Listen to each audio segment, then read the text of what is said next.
Alrighty, how are we, everybody? I'm trying to get this all set up so I don't.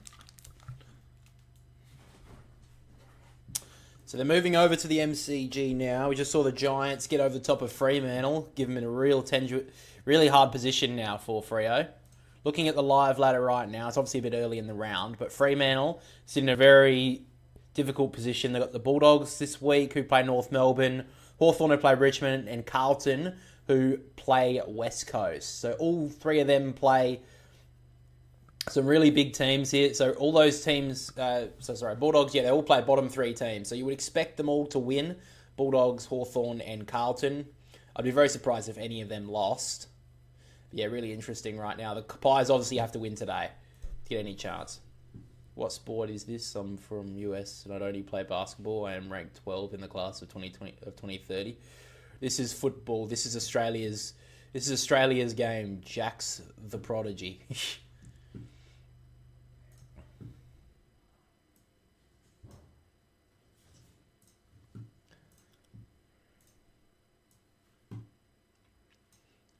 This is called AFL football.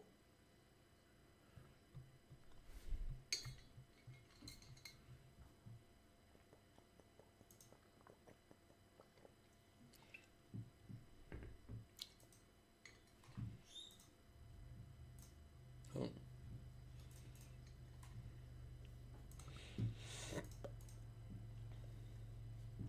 Haven't I seen you in the stream before, Jax, anyway?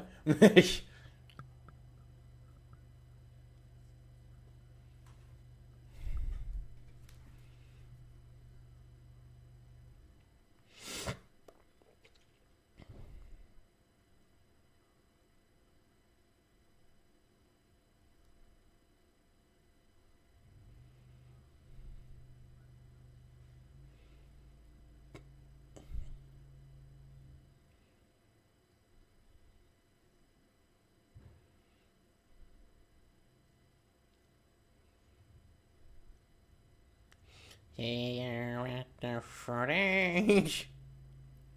I hate that a bit.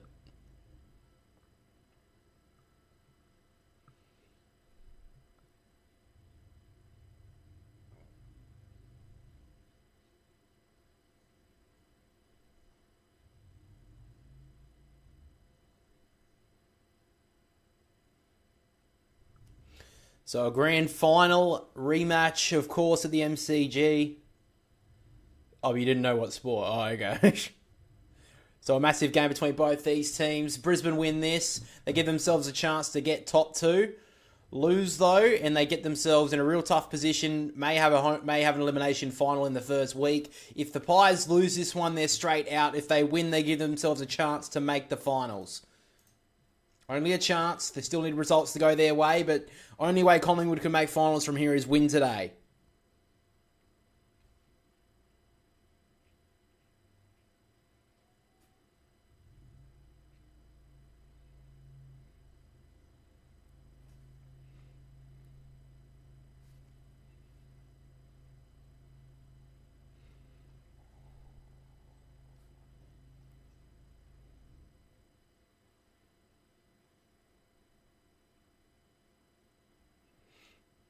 So I'll be really interested to see what happens today. Collingwood, they still can make finals. They've had a couple of results that will have to go their way, though. Brisbane would love to knock out Collingwood, obviously, from last year's grand final heartbreak. Looks like still side bottom's going to be matched up against Lachie Neale. Massive match-up between them two, of course. But the stage is set.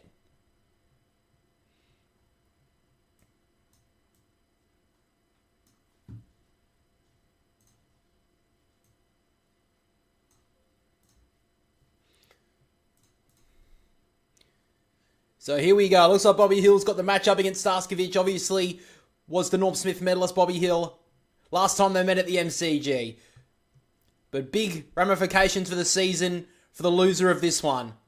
From the tap down, McInerney wins the first tap. Neale was held without it. He should get the free kick, and he'll get the first stoppage. So last year's Brownlow medalist, Lachie Neale, Goes long with the kick. High ball. Collingwood have the numbers here. Got it spoiled there from Frampton. Handball over the top. Danaher. He's got an option in Fletcher. Just missed the grab. Frampton gave it off to Bytel. Underground handball. Danaher was able to cut it off. Got a high one there, Joe Danaher, and he'll get the free kick. So Joe Danaher will line up for the first goal of the afternoon. A little bit unlucky there was John Noble. Danaher just ran into him, and Noble was in a pretty tough spot, but will be paid a free kick.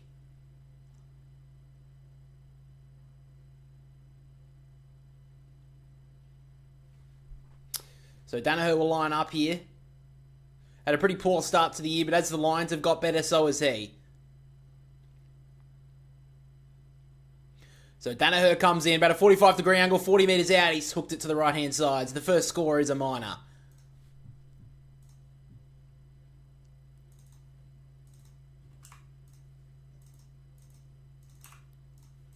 So Collingwood get the kick out here from Howe. Cut off by Starskovic. He locks it inside the forward 50. Gives off the handball to Rayner. It'll straighten up, go low, and kick it wide again. So Brisbane, a couple of opportunities, go begging early.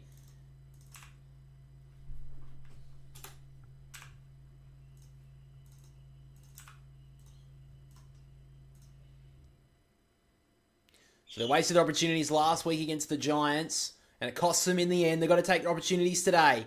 So now Howe's going to go the MCC wing side here. Long ball. Up went McStay, couldn't grab it. Now Wilmot got push as he kicked it. Ricochet now found side bottom. He gets on his left boot. Snapping ball on, he hits Zorko, who went to play on. Realised that wasn't an option, then has to go that way. Finds Bailey in the middle of the MCG. So Bailey wants to go. High ball inside the forward 50. McInerney is there, gets spoiled to the front. McQuarrie tries to gather. Wilmot with the pressure. Ball bumbles around a little. Dunkley takes the contact and it'll be a ball up. It was baffling. I don't know how the Gold Coast lost so convincingly against Melbourne of all teams. So now McInerney gets it on the boot. High ball inside the forward 50. Both players holding. Umpire sees it that way as well. Pendlebury slung to ground. Should be rewarded there, Lachie Neale, and he is. Great tackle there from Neale. And Brisbane will get the free kick. And a little bit of push and shove early. Braden Maynard flying the flag. But Lachie Neale will get the free kick. Brilliant tackle. Locked the arm. Pendlebury couldn't get it away. And 15, 20 metres out, Lachie Neale. 45-degree angle. Snap on goal. So a couple of misses early here for the Lions. They need to get on the scoreboard early. Put some pressure on the Pies. So Neale comes in, snaps on goal, hit it very shallow, but he's got enough on it. And the Lions get the first.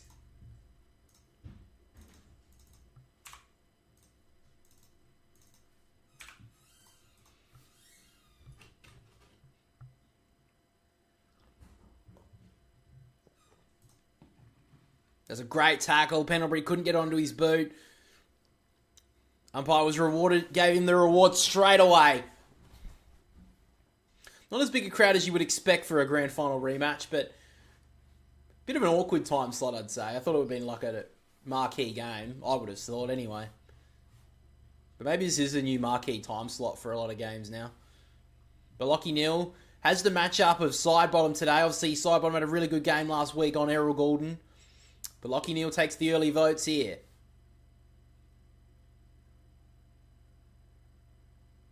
Have you watched Ankle Saw YouTube channel? No, I actually don't think I have, to be honest. I think I've seen a few of their videos pop up. I haven't watched one, though. So from the tap down, coming through is Fletcher. Dragged to ground, Pendlebury. Good tackle. Wasn't rewarded, though. Handball back there from Moore. Dacos gave it off towards his brother. Now Josh can run forward. Long handball. Gets the 1-2. Back Dacos. He can work it inside the forward 50. Low ball. Great kick. And he hits up the Norm Smith medalist in Bobby Hill.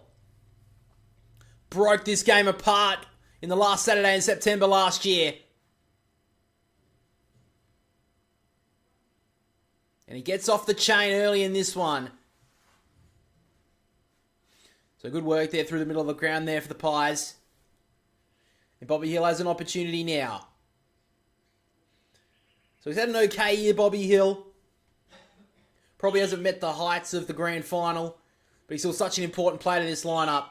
He comes in, he's kicked it to the left, and it won't come back.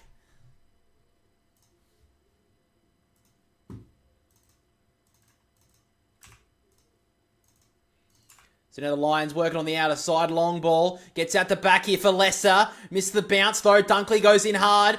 Leicester gets it back. 200th game last week. And now side bottom holds it up. Who are you going for?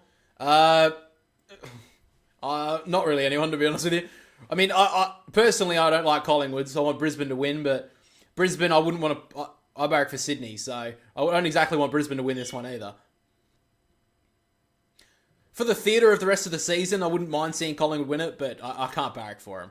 To be honest with you, Lucas. I tipped Collingwood, so that's also another reason. So Cox won it down. Neil got a handball away. Lands to the feet of Leicester. He's immediately wrapped up. The umpire will call for it again, so locked up on the outer wing here. So side bottom's following Lachie Neale everywhere he goes at the moment. So McInerney tapped it down. McCluggage stole it out of Neal's grass. Got it, boots the ball. Hits the wing. Ricochets off of Maynard's boot about 30 metres forward here. Pendlebury got worried out of it there by Dunkley. Did well. Gave it out to Fletcher. Gets it on the right boot. Up and under ball down towards the wing. House sits underneath it. Takes a good grab. My main channel, Jesser. That's cool, man. So now Maynard down the wing. Low ball towards half forward. Hill takes a good mark. Gives off the handball. And now Bytel can go long to the top of the goal square. Andrews is there. So is McStay. Slapped away. Zorko runs it towards the... and slaps it through for a behind. So a couple of behinds going Collingwood's way now.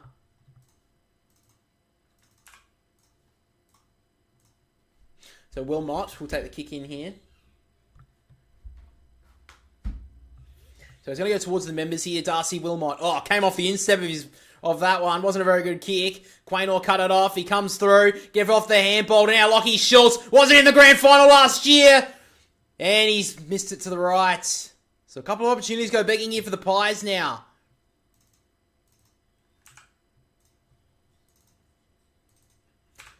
So now the Lions looking to go through the middle of the ground. McCluggage in the centre square. Works it out to the outer wing. Good kick to Hipwood.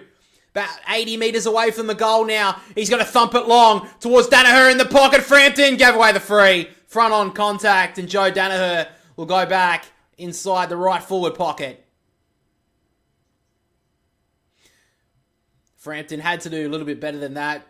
To be fair, Danaher did get out the back. He immediately wheels around on that left boot. It holds that right goal post, but it swings on the right side, and Danaher gets his first.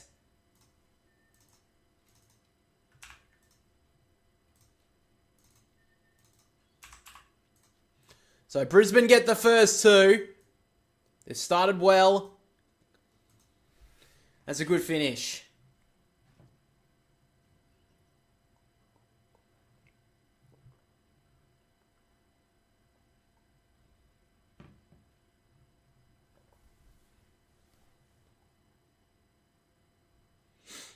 So Frampton, not really much he could have done about that. To be honest, he probably just had to keep Danaher in front of him.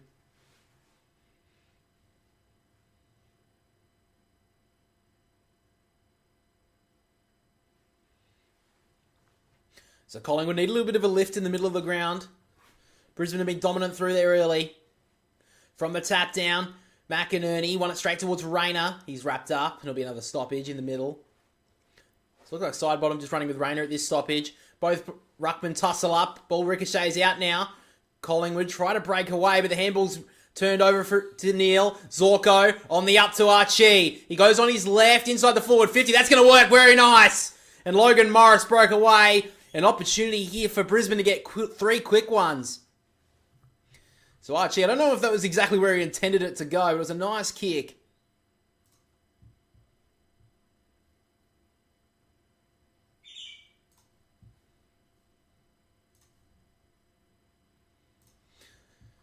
So Logan Morris obviously had a very interesting debut with a bit of Maccas before the game.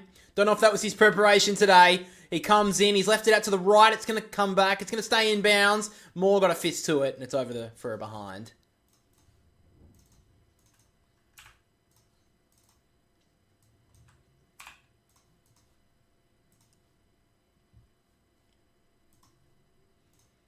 So Dacos, dangerous kick to Moore. He'll take the mark though.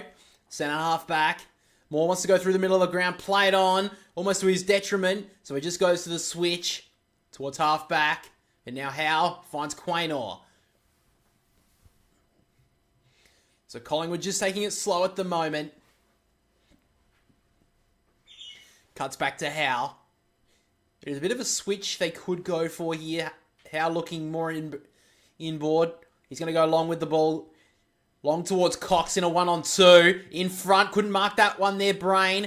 Archie gives off the handball out to Neil. Little chip kick was nice. Good work up here from the Lions. Morris wants to go inside with the kick. It's a dangerous option. Wasn't well crafted. McStay got there. Dacos beaten by Ashcroft. But now they can go through the middle here, the Pies. Lipinski to side bottom and gets wrapped up. Great turnover here from the Lions. Ashcroft gives it through. Gets the 1-2 and works it forward. A tumble punt towards Danaher. Got the two hands up and he's looking dangerous so far. Great work there from the Lions. They just didn't give up on it. The Pies looked out. They locked them away. And then Ashcroft, a couple of important touches there. And now Joe Danaher, a chance here for his second goal.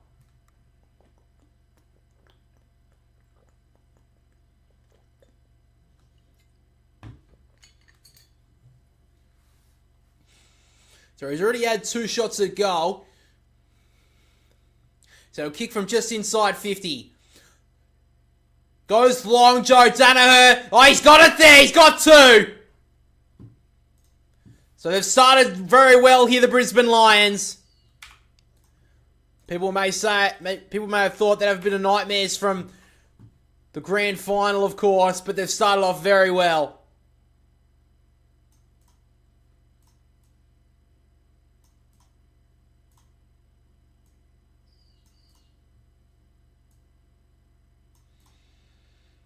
So they lead by 3 goals. Still 12 and a half minutes left in this first quarter. The Lions need to, the Pies need to lift. They obviously dropped off last week against the Swans. Didn't have a very good start to that game either.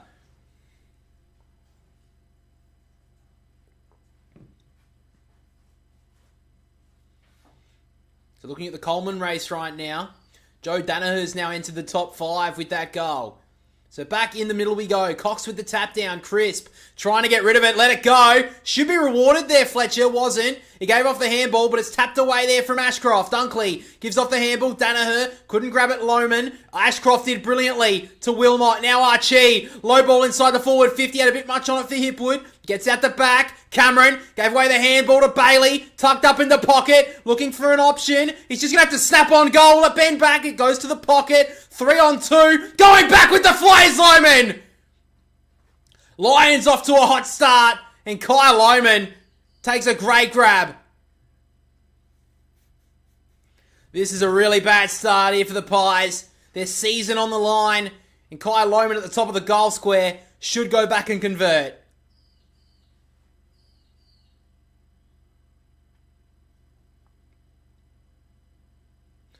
So Loman comes in. Shouldn't have too many issues. He does not. Celebrates in front of the cheer squad.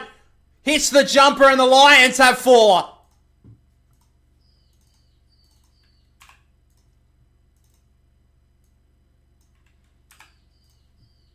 Go Fitzroy Lions. Yeah, I actually like the jumper. I like the brighter reddish colour more than the maroon, to be honest.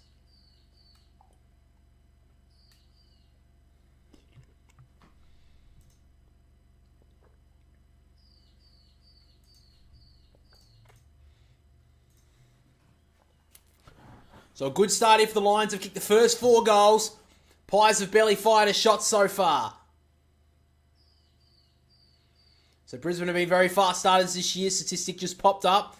They've had a total of 261 points plus in first quarters. That's definitely opposite of the Sydney Swans. Back in the middle we go. Cox with the tap down. Pendlebury got a kick away. Rolls towards the wing. Bytel in front. Got away a handball to Lipinski. He went one way. Dodged back inside. Here's an important kick. He goes high and long. Wilmot standing there. So is McStay. Brought it to ground. Wilmot went to ground as well. Hoskin Elliott gives it off to Quaynor. Unlikely goal scorer, but they desperately needed that, the Pies. Good finish. Quick response, Collingwood. Well, they needed that one. Quaynor actually hit the scoreboard last week with a goal. 2 goals in 2 weeks. Don't think he's got that very often in his career. But great work there, Isaac Quaynor. And he'll run straight back to the half-back line. Don't know about the kick there from Lipinski. McStay did really well, though, to bring it to ground. Obviously missed the grand final last year through injury. Really important to Collingwood's lineup. Did well to cause a contest there, former Lion, of course.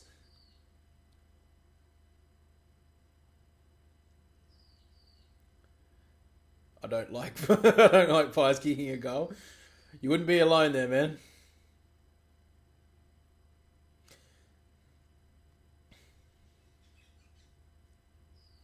So Cox taking a lot of the centre stoppages so far. Cox went up early. McInerney dodged around him, got the kick away. Lohman couldn't grab it cleanly. Crisp in and under did okay. Now McInerney gets it towards half forward, but Howe's there. Tries to get the kick away towards the wing for Schultz. On the bounce, he gathered it well. He's got a handball option over the top to Bytel, who started okay. Inside kick, came off the outstep. Wasn't a very good effort. Now Lions can pressure up. Great little stiff arm there from Bailey. Back to Brain. The inside kick is dangerous. Just missed the option as well. Mason Cox with the fumble. Got a handball out the back to Maynard. Working it forward on the bounce. Great play there from Joyce. Body lined it and got the ball. Neal, long handball now to Fletcher. Over the top with the handball. Gets the 1-2 Fletcher. Now McCluggage wanted to give off a handball. Decided to go longer. The up and under kick. Moore in front. Great grab. Just cut it off well there, Darcy Moore.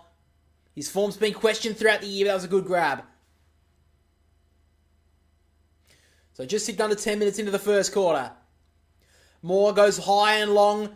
Looking for the one-on-one. McStay tried to body Joyce under it. Brain gave through the handball to Ashcroft, who dragged it in. He's going to have to get it out. He did well. Now Fletcher. High up and under ball inside the forward 50. Cameron is there as held. Should get rewarded. He will. No, he won't. Frampton play on. Streaming through the middle of the ground he goes towards McQuarrie. Great spoil from behind there from Starskovich. And he gets back to handball. Streaming forward on the counter here. Goes low towards Cameron, who can get into his groove. He works back onto his right boot. A low dart inside. Couldn't gather it cleanly. There was McCluggage. And now he's in trouble. He's sitting on top of it. Umpire circles. And it'll be a ball up. Thought side bottom would be rewarded there. McCluggage got a little bit lucky, but locked up in the Lions forward 50. From a tap down, Ashcroft broke through 1-2, got a handball away. McInerney boots the ball. High! He's got there! Great work from McInerney. All the praise has to go to Will Ashcroft, the young gun. Somehow broke away from 2 tackles, gave it back to his ruckman.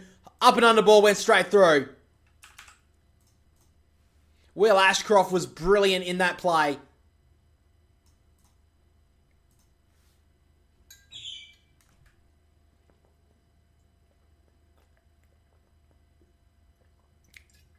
Did brilliantly there, Will Ashcroft. Somehow got it out of there. He pushed off Chris, pushed away Mason Cox, and just got away the kick. Really nice job. So good finish there from Oscar McInerney. He's already had 4 touches, and that's a goal as well. He started off pretty well. Such an important player going into finals, Will Ashcroft. Obviously injured throughout the mid-year last year, missed out on the grand final. He was so important for such a young player. So they lead by that 4 goals once again, though. McInerney just stole it out of the ruck. The long kick was cut off immediately by Dacos, who played on. To his detriment, turned it over as well. No Pendlebury can gather. Dragged to ground by McCluggage, and ball will be locked up in the middle. The Josh Dacos just played on a little bit too prematurely there. Tap down from Cameron. Free kicks can be ripped out here, going the Lions' way. So it's back to Lockie Neal. They're watching that match up with Sidebottom.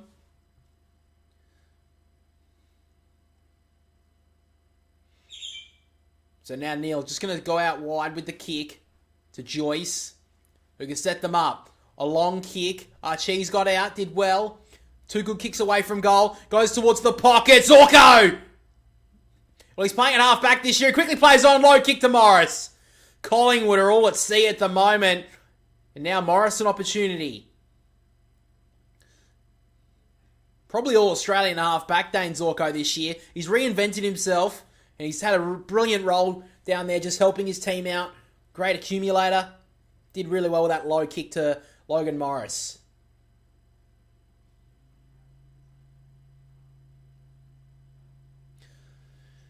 So about a 45-degree angle, kick from about 30 metres out. Morris comes in, he's hooked it to the left. It hasn't made the distance in the pocket. And it just goes out of bounds by being touched. Do you think Essendon will play Melbourne twice next year? I don't know. Maybe, because they both finish in a pretty similar position. Do you think Peter Wright's fit for Collingwood? Maybe.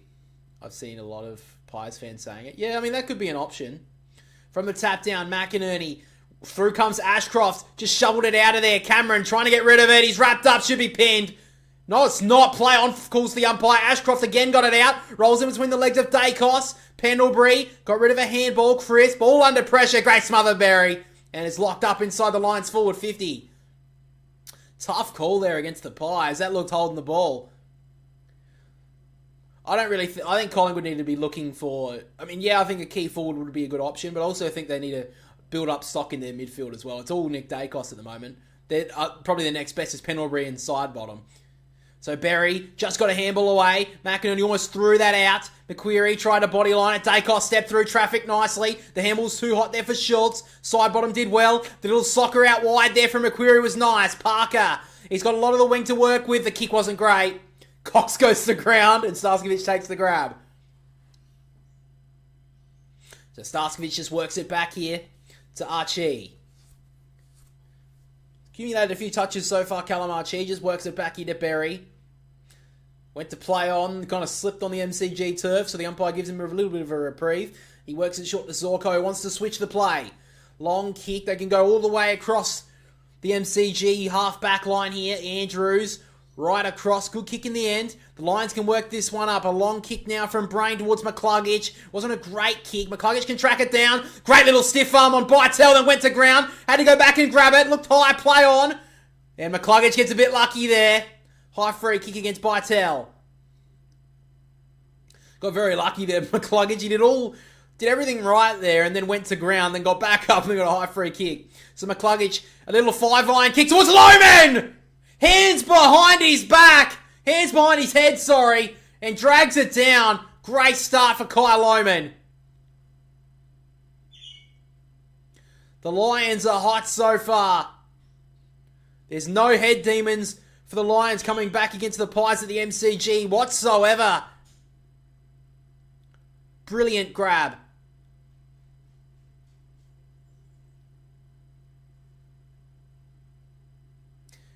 So Kai Loman comes in about 25 metres out, not much angle to speak of, and he kicks it straight through. The Lions have 6 goals in the first quarter.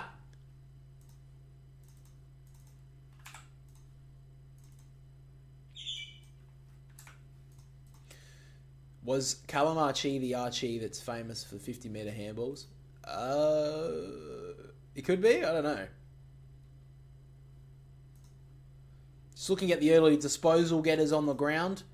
We have top disposal getter is Will Ashcroft. He's had a brilliant start to this game. Lockie Neal got 7. 6 to Zorko and Archie. And then the highest for Collingwood is Jeremy Howe with the 5. Just can't get into the game so far.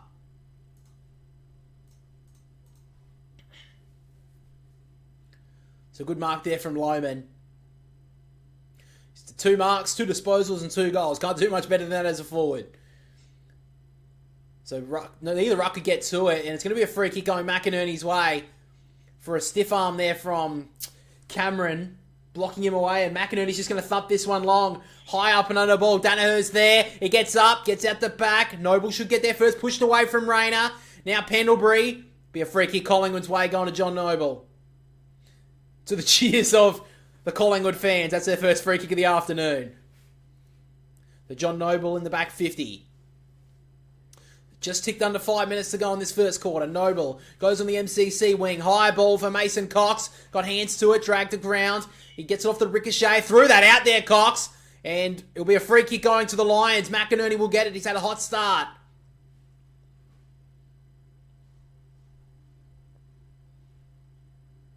So now McInerney, the low ball, good kick in the end. All on his own there is Dunkley. So Dunkley probably going to set this one up here. He does. High ball. Packer players form. Rayner is there. He can grab it on the bounce. Can't. Now Moore shoveled it out to side bottom. He just clears it. Wide towards the wing. Starskovich should get there first. He does. He's got choices to handball. Decides to go into the pocket. All on his own is Kai Loman again. Kai Loman is everywhere. You think it wouldn't be too hard to see him. He's got bright golden locks. And he's been pretty well untouched in this first quarter.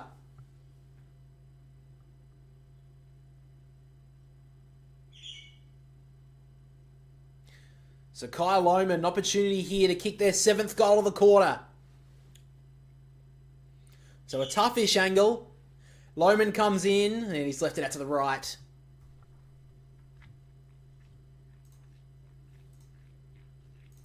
Kyle Lohmann edged your legacy game.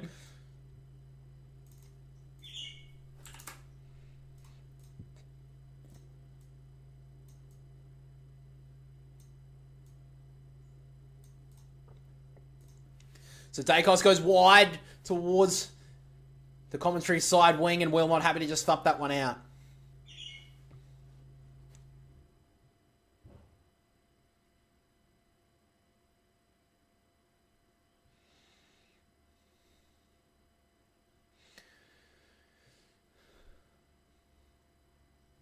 So on the wing, McInerney got the tap away, tried to thump it forward there from Rayner, but it ricochets towards Fletcher. On the bounce, Frampton got a high one there from Cameron. And it should be his free kick. No, it's just a ball up. So locked up in the Lions forward 50s has been most of the quarter. Cameron tapped down, straight towards Neal. He shovels it out the back to Dunkley, who spun away from one. On the left boot, tumble pun. Last line of defence, Darcy Moore. He did well, Dunkley. I think if that was on his right boot, he probably had the power in the kick, but got shut down by Darcy Moore. Inside 50 count is insane in this first quarter. The Lions have got 17. Collingwood have only had 4. To be fair to Collingwood, though, they've scored every single time they've gone in there. Andrews couldn't get an effective spoil away. Now McQuarrie running on the wing. He's got Wilmot trying to track him. He takes a bounce. This is a spark the Pies can use. McQuarrie, a little kick over the top towards Lipinski. Couldn't get down towards it. Dunkley did well. And the Lions live to see another day again. Zorko gives it to Joyce. Now Ashcroft. He can work it into the middle of the MCG. He goes with the switch kick. Wasn't a great option. Moore did well. Now Parker has a low dart. Good kick to Elliott.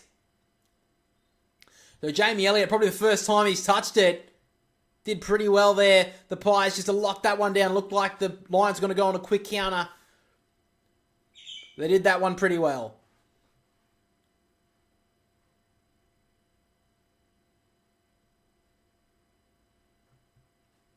So now Jamie Elliott. He's kicked a lot of clutch goals in his career, Jamie Elliott. This is a very important goal in the stage of this season. Elliott comes in. Has he hooked it? I think so. Yes, he's hooked it to the left. They need more than that. They're the Pies. Another missed opportunity in this first quarter. Not going to get many against the Lions. So they have to take the majority of the ones they get. Whoever is manning Kyle Lohmann trying to beat Brendan Cox is defending today. Yeah, he kicked 6 goals and I think had missed another 3 opportunities. Yeah. And then I think they shucked him forward in the last 2.5 minutes. Like, they should have changed that matchup a lot earlier than that. I know my brother watched that game. Long kick. Maynard gets the spoil from it. Lohmann trying to track it down before the boundary line, but the boundary line beats him. So a minute 11 on the clock in this first quarter. Lions lead it by 5 straight goals. Kyle Lohmann with the 2 goals in this first term, probably been the best for the Lions so far. Up there with Lockie Neal, Will Ashcroft as well. Oscar McInerney as well has been brilliant in that ruck contest against both Cameron and Cox. Tap down from Cameron to forward area. Now Starsky trying to get a handball away on as far as Dunkley. Great tackle from Hill, locked down the arm. Should be rewarded, and he is. Well on there, Bobby Hill. So 54 seconds on the clock. Can Collingwood get a late one here? Hill, long kick, good kick in the end. Hit up lead, finds McStay. He probably want to be where he's kicking this one. So he goes with a bit of a low ball towards the pocket. Hoskin Elliott! Great grab. So a tough kick for him. He's tucked up in the pocket. He'll probably come around the body. He's got 28 seconds. He should have time to come around and snap on goal here. How you doing, EKV8 Productions? You tipped Collingwood today? Yeah, I did too. How stupid is that looking at the moment? So Hoskin Elliott. Bit of a utility player. He's playing up forward at the moment. He snaps on goal. And a desperately needed one there for the Pies.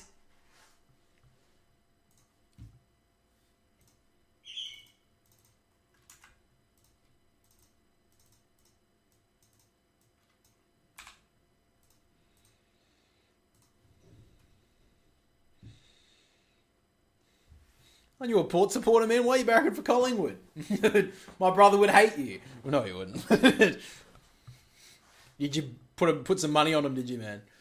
So with 5 seconds to go on the quarter, this should be the quarter time scoreline.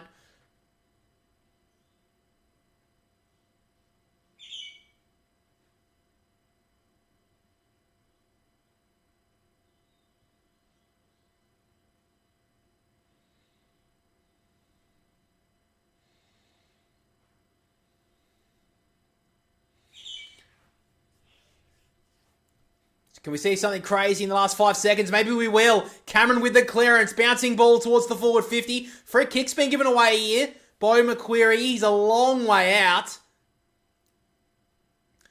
He's outside 50. Which team would I prefer to play in week 1? Oh, that's tough. There's so many teams that could finish 4th at the moment. I'd have to have a quick look. So Bo McQuarrie, he's going to have to take the kick here. He is so far out. He's going to probably have to send a torpedo here. Siren has sounded. He doesn't look too confident. He gets onto it a little. It's a bit of a floater. And it won't make the distance. So that is your quarter time scoreline. So the Lions had a brilliant first term. Collingwood did get the last goal of it. But at quarter time, the Lions lead 6-4-40 to Collingwood 2-4-16. Alright, let's quickly change that. I'll have a quick look at the ladder actually. See.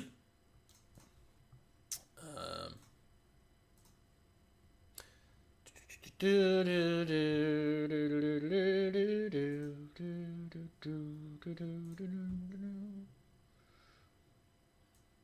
not this one. Which one is it?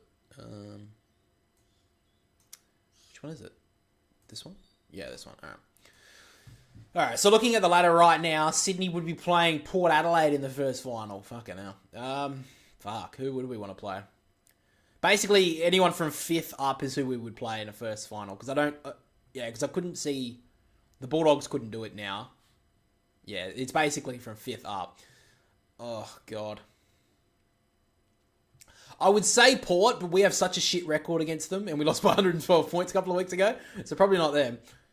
Probably Geelong, but even then, I wouldn't want to play in any of these teams. GWS are in the best form of anyone. Brisbane are probably... I mean, they're probably in the best form, to be honest, even though the Giants have won more games. Port Adelaide, we have a shit record against, and Geelong, when it hits finals, those older bodies are really going to shine through. So, I don't know, to be honest. Sydney probably have the worst form out of any of these top 5 teams, to be real with you. And the Bulldogs and Hawthorn, fucking hell, this is going to be tough. I think at the moment, even though Carlton had such a good year to this point, I don't think they'll be filling up the numbers per se, but they almost would be if they make it from here. But at this stage, I think Fremantle's in the most hardest spot right now. They lost the last 3 games. They've got Port Adelaide as the last game of the round. I think that's the last game of the round, isn't it, next week? Or is it? I don't know. What is it? No, it's not. Oh, yeah, it is too. So that will decide if Fremantle make finals or not.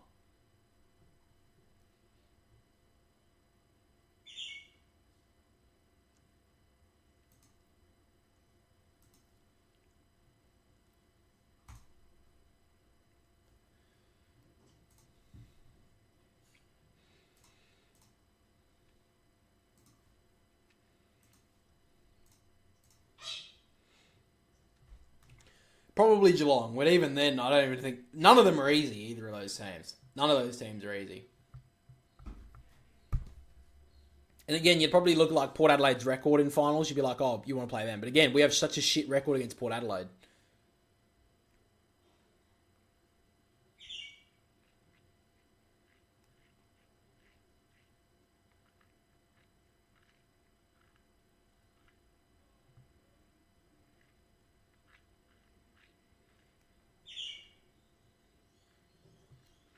Cry Geelong, no Kardinia Park finals games for you guys. They wouldn't have them, I don't think. Especially if the amount of Victorian teams that are up the top, they won't. Because they'll have to give them something. Because they have to give the MCG crowd something.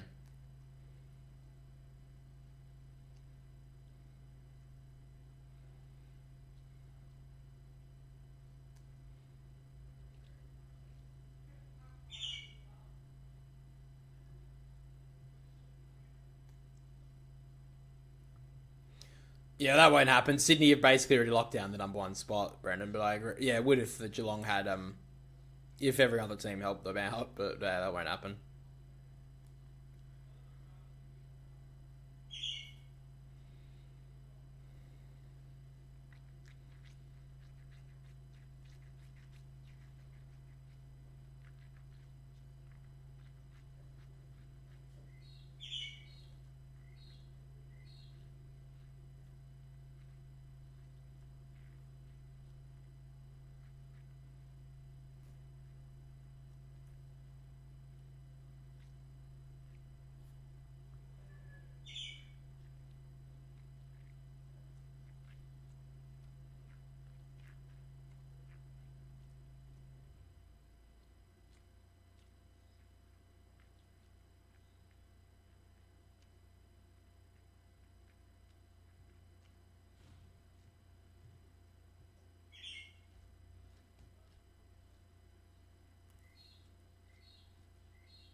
Do you see second coaching?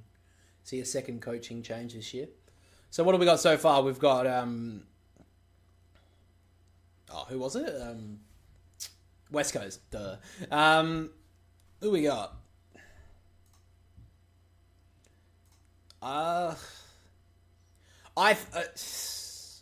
Port Adelaide's will be made at the end of the year if Ken Hinkley goes on, because that's about finals. That's basically relied on finals. Probably not. I don't think so. Richmond will be too early, and yeah, I think that's probably the only one. Would be Port Adelaide. I don't think so. Yeah, I think Port Adelaide's 50-50 at this stage.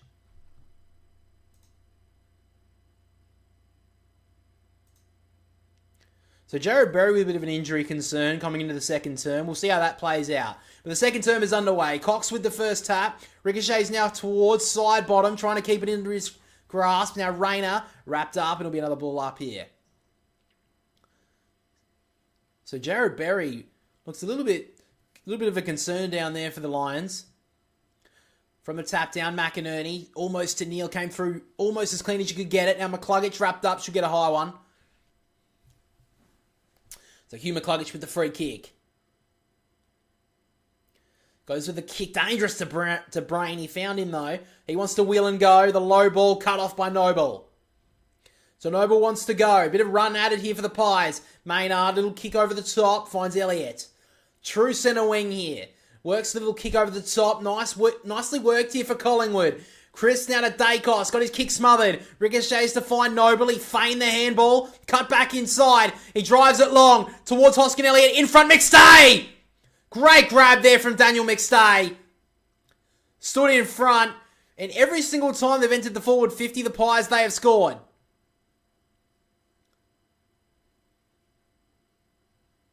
Essendon should change their coach. I think it's a bit early for Brad Scott to be sacked. And I think it's a lot more than just Brad Scott that's the issue. They still haven't won a final in 20 years. Haven't won one other than Kevin Sheedy in 50-odd years.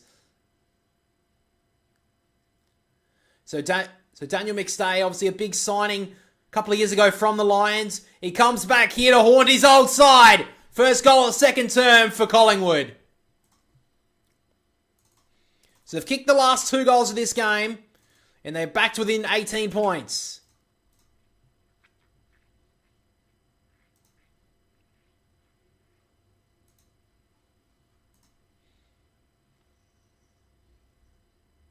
So it looks like Jared Berry, in fact, has actually been subbed out of this game with a hamstring. So that's a real concern there for the Lions. He's a really important player for their midfield. But that does mean that Harry Sharp is into the game. For people wondering, Ned Long is the sub for the Pies. Yet to be used in this game.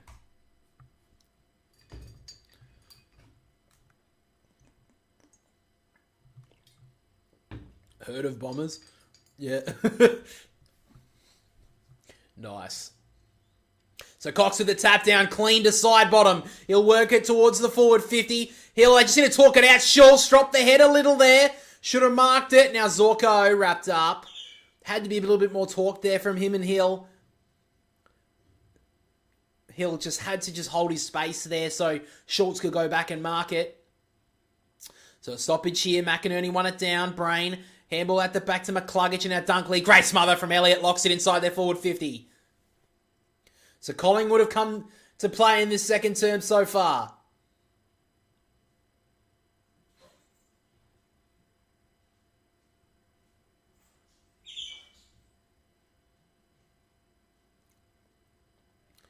So throws it in. Cox with the tap. In front, Dacos looking for the free, didn't get it. McCluggage tried to get rid of a handball. Crisp. Through to Elliott. Now Pendlebury locked up in the pocket. Got a handball to the voice, which was Crisp. Was held without it and slung over the boundary line. Umpire stands and just waits, and then it'll be a throw in. Bristol did the same thing last week. Have to keep up momentum. Yeah, that's true. Brizzy, yeah, sorry, yeah. It's not Bristol. Against the Giants. Cox tried to take it out of the ruck. Pendlebury up and under handball. McCluggage just slapped it out of the grasp. McInerney sees it out of bounds. So repeat stoppages inside the Pies forward 50. Obviously last week the Brisbane had a brilliant first quarter but couldn't put the Giants away when they had the chance. And eventually the Giants were able to work their way back into it and eventually steal the game. So Collingwood every chance in this one. Brisbane will let them have a chance if they don't put them away early. McCluggage with the tap down. Schultz trying to get rid of a handball. Great lock up from Dunkley, but he got shoveled at the handball to Pendlebury. Snapping ball towards the teeth of goal, but Joyce thumps it over for a behind.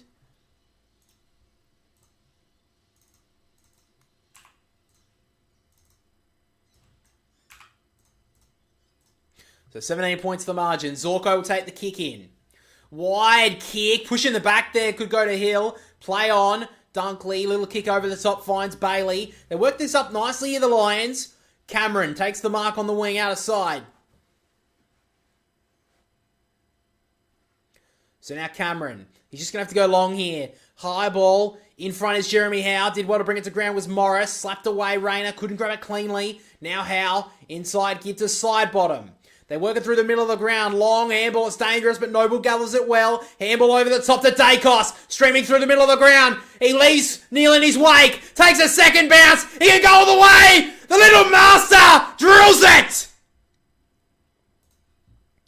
They've got the last three, the Pies. They're right back in the contest.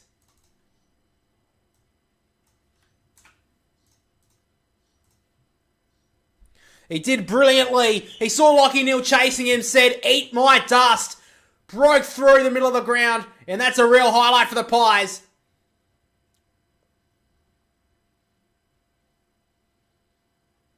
Useless Lions.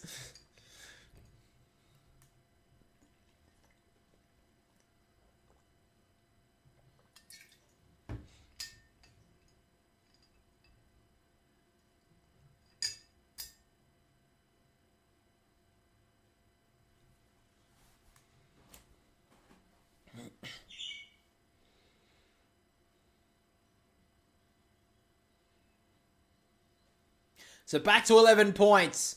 The Pies right back into the contest.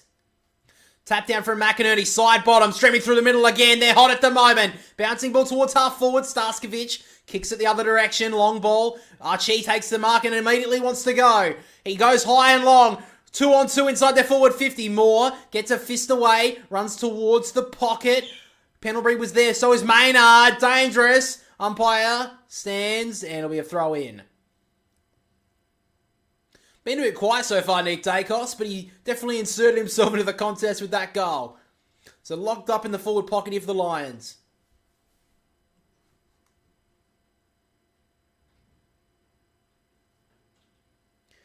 Tap down from Cox. In front is Lohman. He gets away. Hard hit from Lipinski. Umpire calls for a ball up again.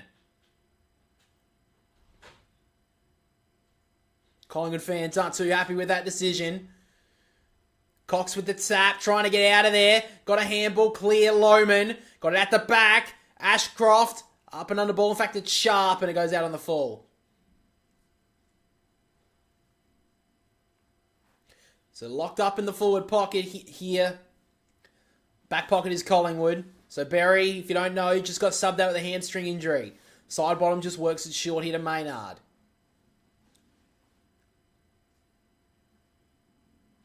So it looks like this isn't a hard lockdown on Lockie Neal this week with side bottom. Looks like he's just trying to get his own possession as well. The long kick in front was Joyce. Should have marked it. McInerney let it go. Now McStay. Underground handball turned it over to Wilmot who let it go. Should be rewarded there, Collingwood. They're not. Pendlebury trying to get rid of it. Now Crisp.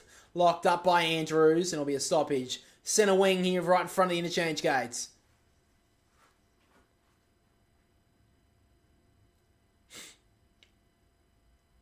So the umpire throws it up again. McInerney just couldn't grab it cleanly. There was Dunkley fighting over it there. Ashcroft did brilliantly. Handball through to McCluggage, missed him. Sharp, good tackle there on Maynard.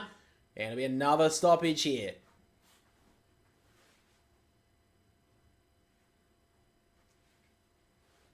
Tap from Cameron. Pendlebury all on his own at the stoppage. Streaming forward. Usually a good user. Wasn't a great kick, Morris. In fact, it was Lester who got the spoil and then ricochets off of McCreary's legs and it rolls out of bounds.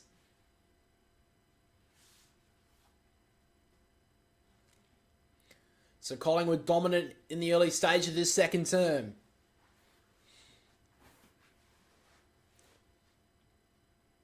So throws it back into play. McInerney with the tap. Trying to get off the ground. There was Bytel. Dunkley shoveled it through. Found McCluggage. Up another ball on the wing. Going back with the flight. There was Lohman. Whistle blows. It'll be a free kick to Hipwood. So probably not exactly a bad thing for Collingwood. Just slows down the lines a little bit. So now Hipwood. So he goes high and long towards half-forward lines. Have the numbers here. Lohman in front. Good spoil there from Jeremy Howe. Knocks it out of bounds. So the pressure's really lifted from Collingwood in this second term. 250 on the pressure gauge right now. They really need to lift in that area. They've done really well so far.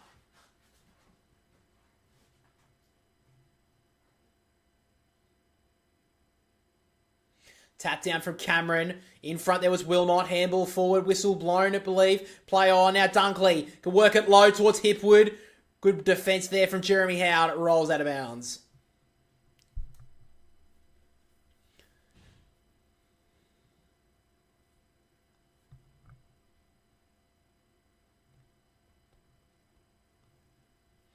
So Lohman looks dangerous at the stoppage here with Quaynor.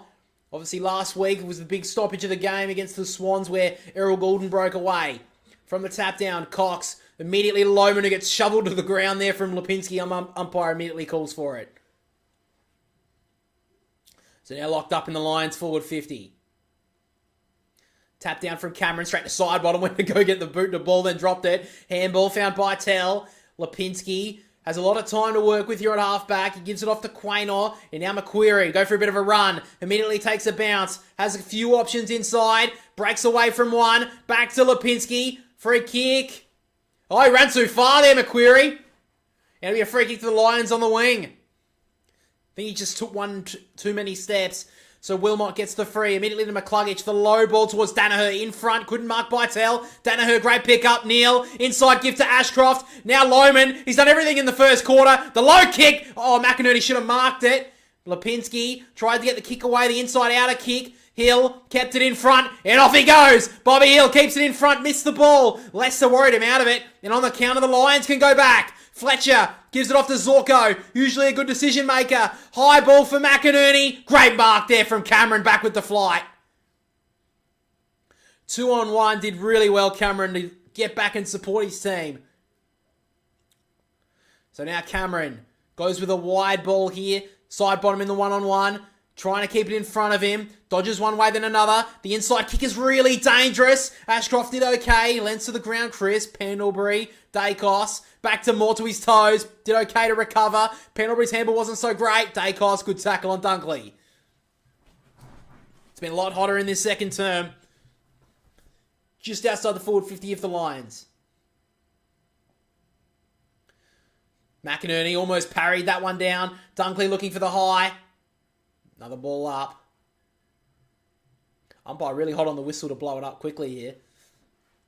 McInerney just stole it out of the ruck. Little kick inside the forward 50. Hipwood. In fact, it was Morris trying to break away. Sharp. The super sub came on a bit early. Just missed it.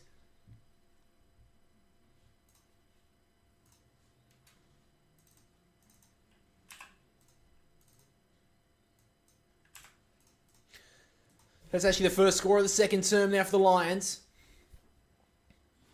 So now Howe goes to the wide punching kick towards Macquarie. Great spoil there from Wilmot. And locks it in there forward half.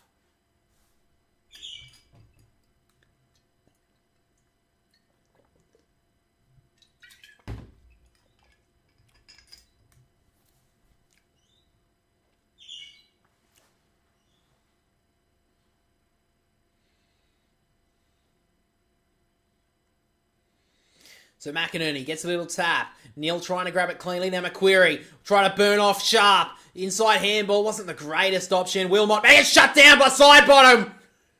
And he'll get rewarded. The veteran up against the young speedster. And the veteran won. So side bottom wants to go long with the kick. Inside it goes. In front. Good mark from Crisp. Right on 50. He took the mark. Probably too far out to score though. He's got Cox in the goal square. Bobby Hill is there as well. Crisp just telling everyone to take a second. So Jack Crisp indicating he's going to go high and long here. So he goes a little bit more inboard, about 20 metres out towards Hoskin Elliott. Couldn't take the mark, hit to ground. Wilmot wrapped up by two Pies, ball up. About 20 metres out here from the Pies goal.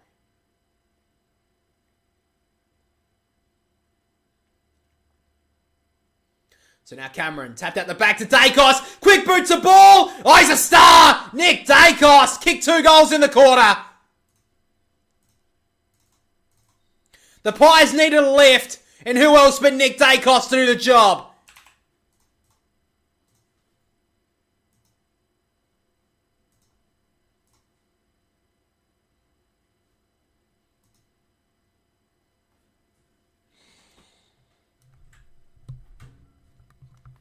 Oh, my neck, fuck.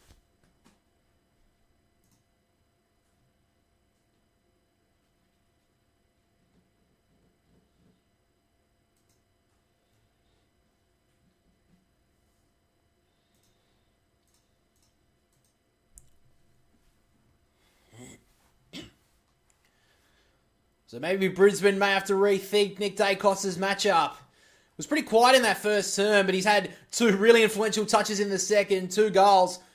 And that was a great finish. Probably not as big as the first one, but that was still a great goal. From the tap down, Cameron. McCluggage trying to break away. High ball. Probably won't be the 15 metres. Ricochets towards Ashcroft. He couldn't grab it. Dunkley put a fist through it.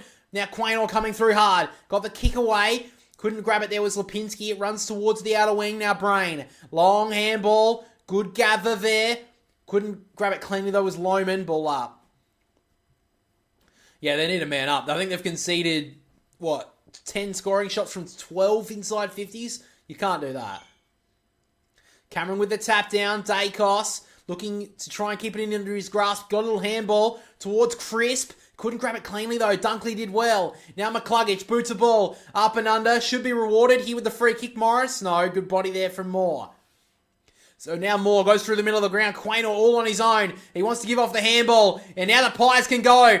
Can they get 5 in a row? The long kick. Hoskin Elliott tries to body up. Joyce, he did pretty well. Long handball from Macquarie. Back to Hoskin Elliott. A low ball inside towards Cox. Went back with the flight well there, Dunkley. Did really well there, Josh Dunkley. The kick wasn't so great. Bytel has a few options. Gives it off to Nick Dacos. The hot man. Inside kick was a tumble punt. Couldn't mark it, Pendlebury. Dunkley again body lines it well. Lipinski rolling around trying to pick it up and a ball up.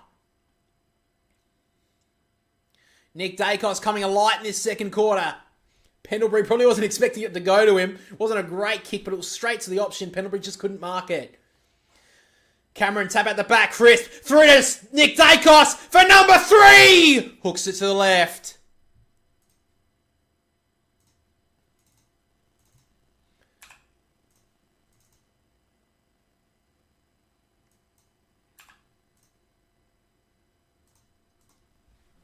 So Wilmot goes to the very wide kick. Too far wide.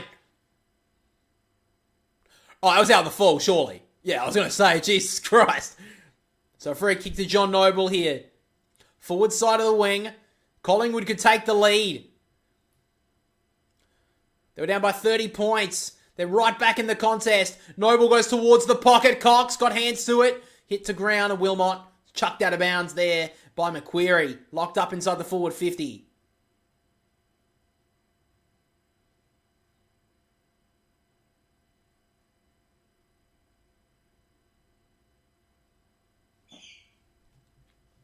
So Nick Dacos been really dangerous at these forward stoppages. From the tap down, Pendlebury looking for his right-hand man in Dacos. Didn't get a handball away. McCluggage, Bailey, trying to give it off, did pretty well. Let a ball go behind him there, Sharp. Had a couple of worrying moments, has to fight back and get it. Crisp, couldn't get the handball clear. Brain, almost dragged it in, he's in trouble. And he gets a bit lucky. So we just ticked under 10 minutes to go in this first half. Cameron, tap out the back. That's all Lions numbers. Dunkley couldn't grab it cleanly, though. Crisp just handballs it forward. Sharp. He's about to get shut down. Got the kick away. Dangerous kick, though. Maynard couldn't mark. Hipwood gave through the handball, and now the Lions can work it forward. Lohman towards Rayner. Wrapped up by two Pies. Great work from Collingwood. Their pressure is immense at the moment.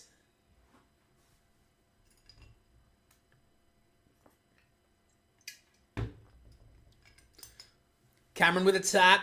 Took it off the ground nicely. Over the top handball to Dacos. Socketed it off the ground towards Schultz. Kept it in front of him. Then went to ground.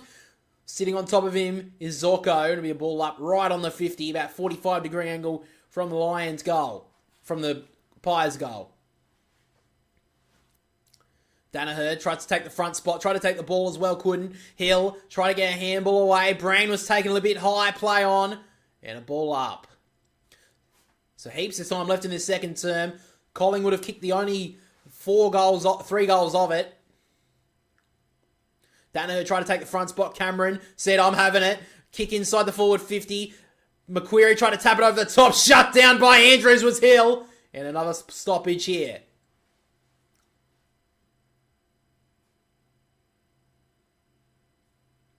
So throw it up again. Cameron trying to get it out towards Dacos again. Locked up. Elliott tapped it out to Macquarie. Handball to the voice. He found his teammate. And now Elliott, little dab kick over the top to Parker. Well, that went about 4 metres, but the umpire paid it. So young Will Parker. He'll line up for a goal to get his team in front for the first time. So still 8.5 minutes to go in this second quarter. But Will Parker here an opportunity. Hasn't kicked a goal in his career. He runs a little bit of an arc. Oh, and he's kicked it exactly where he ran. In fact, he hasn't scored. So Brisbane will get the free kick in the back pocket.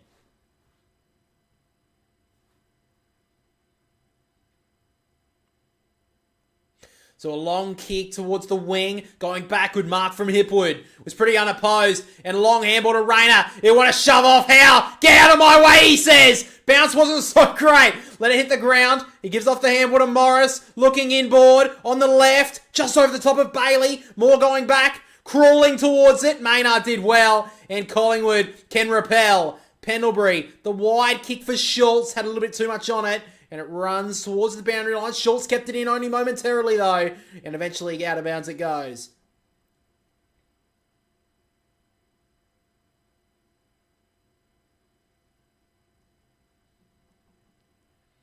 So they've really worked themselves back into this game, Collingwood, in this second quarter. Back to within 5 points. Basically led by their young star, of course, in Nick Dacos. Neal with a tap down. McCluggage back to Brain. He's going to kick it high towards Lohman in a one-on-one, but Howe was too busy watching the ball while Lohman was trying to watch where Howe was. You told me. Yeah, well, I tipped Collingwood as well, but I didn't see this really coming so quickly. Kick over the top to Dacos, and he can work it over the top now to Noble. He'll always want to play on. Just decides to hold it up for a moment. Short little kick was dreadful from John Noble. And it runs out of bounds. So right in front of the interchange gates, the ball goes out. Just over 7 minutes to go in this first half. Lachie Neale had a really good start to this game, but Sidebottoms really put the clamps on him in the second quarter.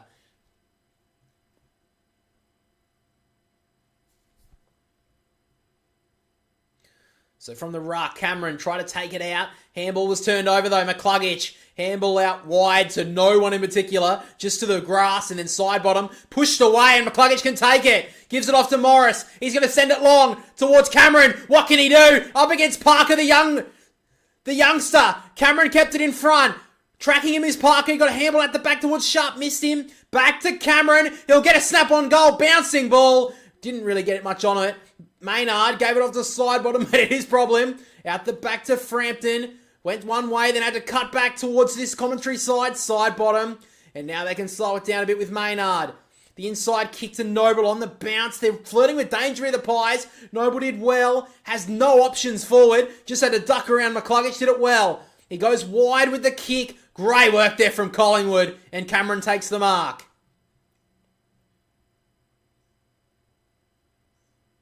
So Cameron works it short. And he finds Nick Dacos. Commentators are such smart analysts, I swear. Lion just said, did Dacos watch Heaney last night for motivation? Now he's playing this well. Yeah, definitely. So Josh Dacos. He wants to go long with it towards Cox. Getting there was Hipwood. Got a touch onto it. Now Starskovich just jams it on the boot. Up and under towards the wing. Brain was held for a moment. Maynard's tried to slap it forward. Noble gave it off to Dacos. Underground handball runs out of bounds. So 5:36 on the clock.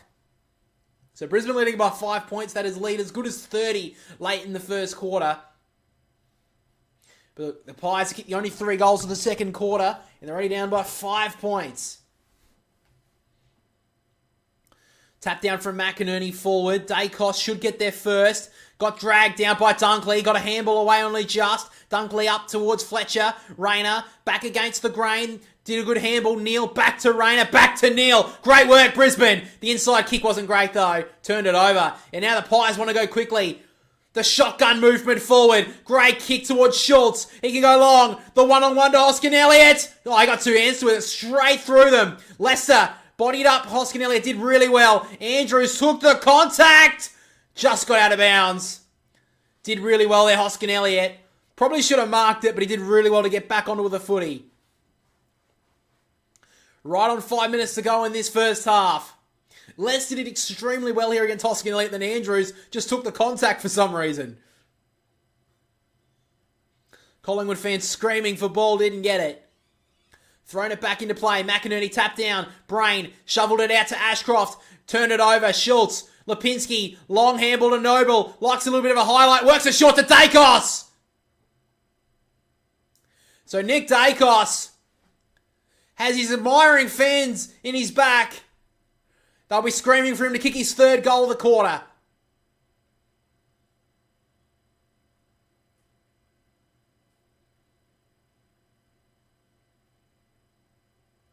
So Dacos just goes a little short kick. Did that make the distance? I don't think it did. Schultz couldn't mark. Archie back towards Fletcher. And he's going to send it outside the defensive 50. Only momentarily though. Howe takes the mark. Dacos didn't want to go for that goal there. Now Josh Dacos has it on the wing. Doesn't really have a lot of options here, so he's just going to send it long. Huge number of Brisbane players. Andrews takes the front spot. So just tells his team to settle down. Short kick. Finds Sharp. They went about 5 metres, so Collingwood fans trying to let the umpire know. So Sharp works it to the left-hand side of the screen. To Joyce. And now has it with Ashcroft. So Brisbane just taking a little bit of sting out of this first half here. Had a great lead. Been pegged back pretty quickly here by the black and white. So now Joyce just going to have to send this high and long. Brisbane have the numbers here, but it's the one-on-one. And Cameron, great grab. He's really lifted in this second term. Goes back to Dacos. This is Josh Dacos. He wants to switch it. Has to go long. He does pretty well to Howe. At centre half back, they go with the full switch now. Noble. He can gather and go. He's got side bottom in short. That's where he goes. So side bottom usually a good decision maker. He's got Schultz in the pocket. It's going to have to be a long kick though. So he just goes this lateral to Howe. And now he goes long towards Elliott. Good touch there from Wilmot out of bounds. Inside the forward 50 here for Collingwood.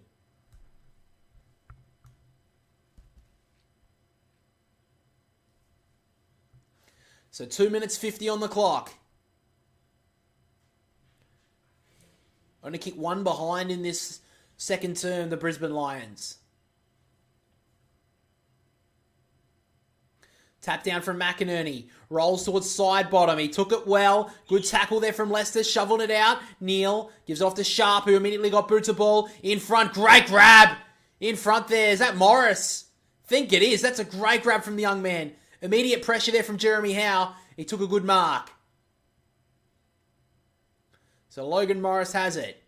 Defensive side of the wing. He's looking corridor, but I think he's just going to have to go down the line here.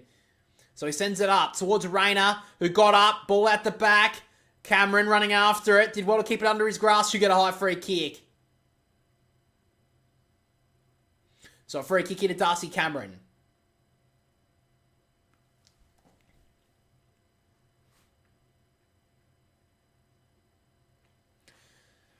So Darcy Cameron really done well in this second term. McInerney had a really good first term.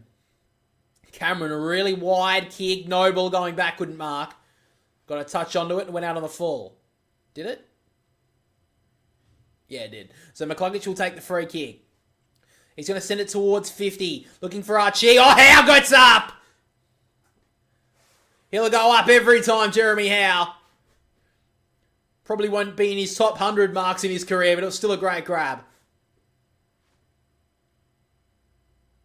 So he goes back towards the wing position. In front, McStay. That's a great grab. Couple of really strong contested marks here from the Pies. So right on the wing here. Right in front of the interchange gates. McStay has the footy. Minute 14 on the clock. And the Pies get the lead late in this quarter. He goes high. Elliott gets a fist towards it. Couldn't get it clean handball away. Now Noble did okay. Fletcher locked up by Pendlebury.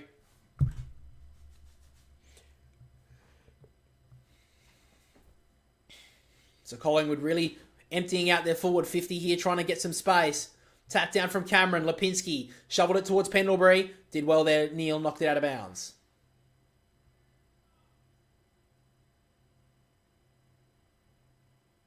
So it looks like Fletcher's got the roll now on Nick Dacos. Maybe a tag. Looks like maybe a hard tag as well. Hasn't had a lot of touches in this game so far, Nick Dacos, but every single time he's touched it, it's turned to gold. Tap down from McInerney, coming through his Neal, couldn't grab it cleanly. Now Noble, up and under ball, touched off the mark. So Zorko, if he took the mark, he had to go. Play on. Now Rayner breaks through the tackle. Going through the middle now is Sharp. A long tumble punt forward, didn't look, turn it over. So Jeremy Howe takes the intercept mark and he wants to go. Try and get a late one here. Wide ball for Dacos. This is Nick. The inside give to his brother. Off with the handball now. Parker got it smothered. Went back for it though. Did really well. Bytel wrapped up. Socket forward by Dacos. Rayner, great pickup. Handball over the top. Quaynor cuts it off. Has the voice of Dacos. Little aerial handball was nice. Over the top now to Bytel, who can go short to Bobby Hill. 9 seconds in the quarter. Will he want to go long? He's going to have to if they want to score. He ducked past Joyce. The inside kick. 3, 2, 1. Zorko takes the mark on the siren. So Brisbane survive a late scare. After leading by 30 points late in the first quarter, the Pies have fought their way back, kicking the last 4 goals of this game, the only 3 goals of the quarter, and at half-time, scores are only 5 points the difference. Brisbane lead it though, 6-5-41 to the Pies, 5-6-36. Alright guys, we're back in about 20 odd minutes or so with the second half. Guys, welcome back to a new episode of the Boundary Riders podcast, episode 76, I believe. I should have checked before the start of the episode, but we're going to keep on rolling with it. A lot to talk about today. We're going to be taking a look at Carlton, a little bit of a deep dive, see where they're at the moment. We're actually going to be predicting the rest of the AFL season to see who we think is going to make the top 8 and who we think is going to miss the finals. Also, our AFL fantasy breakdown, flog of the week, AFL tipping, and much more. So let's roll the intro and get straight into it.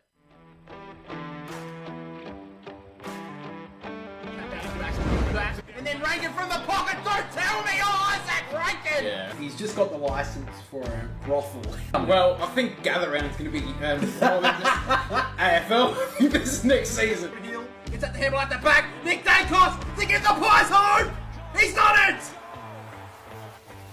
So guys, my brother is away this week. Unfortunately, he's been taken out of the team. He was in poor form, so we just had to drop him. He just had work this week. That's pretty much it. But yeah, I guess we talk a little bit about the Swans before we move into everything. Good win from Sydney in the end. We'll get to look.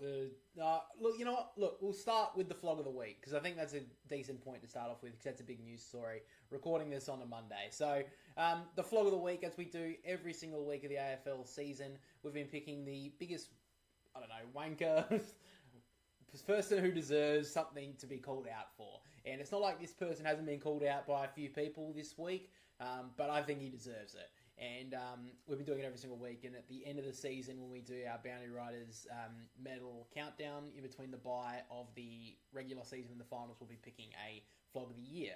Now, I don't know if this person's actually going to be in contention for the flog of the year, but for what his actions after the game on Friday night was laughable, to say the least. I think most people would know where this is going.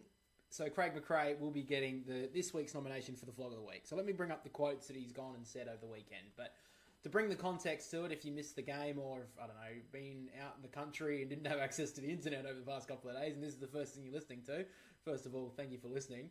But basically what happened over the weekend on Friday night, the Collingwood had a 27-point lead and in the last quarter, about the 14-minute mark, and the Swans were able to claw all their way back and take the lead. And with about a minute to go, Daniel McStay took a mark in the middle of the ground and Tom McCartan ran over the mark trying to chase him and obviously went over the top of it. And people were saying that he should have been given away a 50-metre penalty, Tom McCartan, because he's gone over the mark. And yeah, basically, he went about 5 metres over, which is, fair enough that he went that far. Well, it's fair enough that, you make that call. But, look, I can say it on a biased point of saying that, look, he was running full pelt and it's hard for him to get back. And as soon as the umpire told him to move back 5 metres, he did immediately come back and then McStay played on anyway.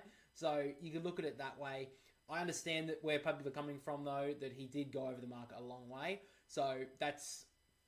I can see both sides of the argument here. But, one, North Melbourne game, 2 months ago now? Collingwood players ran straight over the mark and they didn't say anything about it. Basically, we didn't see it happen, basically. And now, Craig McRae, after the game, had an almighty sook. I don't think I've seen a bigger sook from a fucking coach in a while, to say the least. So, after the game... when asked about the decision, Craig McRae came out and said that he's wrestling with the decision, wrestling with trying to blame others, trying to blame others, blame the umpires, or blame whatever. So, on the difficulty of losing. He said that if he thinks that the game was played at the MCG, the free kick would have been paid. There's definitely an advantage for a home ground. I thought it was 50-metre penalty by the letter of the law. I'm sure the AFL will come out and say it's a free kick or 50-metre penalty. There were a lot of deliberates tonight as well. It was a bit of a circus. I'm sure they'll come out to justify that too. But yeah, umpires don't always get it right. So, first of all, he's gone, where umpires at home, teams who have home ground advantage get free kicks more. Bro, do you realise you're coaching Collingwood? Are you serious? You're coaching Collingwood. You had, I think, we'll talk about the John Longmire response in a minute. You had 14 games at the MCG so far this year and 3 games at Marvel Stadium, which, by the way, you would have had majority supporter base. So you had 17 games worth of crowds this year that are in your favour. And you have a whinge because in round 21, you didn't have the home ground advantage, which, by the way, you had a pretty fair crowd at the SCG. If you were watching, maybe if you were sitting up in the fucking box, you'd actually realise it, Craig, you fucking sook. Anyway, moving on to another statement that he said. By the letter of the law, I agree. It could have been a free kick. It could have been a 50-metre penalty. Where's your response to letter of the law that North Melbourne should have got a 50-metre penalty? Was there, Craig? Was there any sort of thought about that? You want to maybe bring up a statement about that? No? Nothing about that? No. And people can make the point of like, he was high emotion after the game. Yeah, well, I mean, come on, bro. You're a professional. You've got to be a bit better than that. And to sit there and act like that's the reason you lost... Bro, you had a 27-point lead against the Sydney Swans, who have been in dreadful form, were playing like dog shit in that last quarter, and all that Sydney had to do was give the ball to Isaac Heaney and Chad Warner, and Sydney just stole it from you. All you had to do was chuck... Well, when Isaac Heaney... By the way, Isaac Heaney was having a good last quarter. You could have stopped him at one point. You're down on the bench. You could have told someone coming off the bench to say, hey, you stand on Isaac Heaney, and someone else, you stand on Chad Warner. You let them out of your sight, you drop next week. Obviously, I'm being a little bit facetious, but you understand what I mean. You could have done something about that, but you didn't, and that's why you lost. Yes, you could have got a 50-minute penalty, but who knows? You were losing every single centre clearance in that in those last 20 minutes. You were losing every single stoppage. Who's to say that ball doesn't go back to the middle after Daniel McSay kicks the goal? Which is obviously, who knows if he kicks it. You think he would, but it goes straight back to the middle of the ground. It's the SCG. Warner gets the clearance. It goes inside the forward 50. Sydney kick a goal, and you can sit there and whinge about something else you didn't like, Craig. You absolute sook of a human. What are you whinging about? You get every single home ground advantage, and you have the gall after losing a 27-point lead 14 minutes into the last quarter to blame one umpiring decision, which I can see both sides of it. I think it's a bit ticky-touchy, but we've also seen it a lot of times this year with your team as a prime example, and you have the whinging, sooky mentality to go, I don't know really who to blame, if it was the umpires or if it was me. I think I'll blame it. Fuck off, dude. And I actually liked Craig McRae before this, but now he's showing his true colours, because it's all well and good to see how good the guy is when they're winning, and he's all happy and jovial like he was in the last 2 years. But this year, he's shown a side of himself which is a very unflattering look, I'm going to say. So I don't hate Craig McRae, I don't even dislike him, but I do think this is a very bad look for himself, and he should be called out for it. Now, the AFL have came out and given him a warning. I don't necessarily agree with that.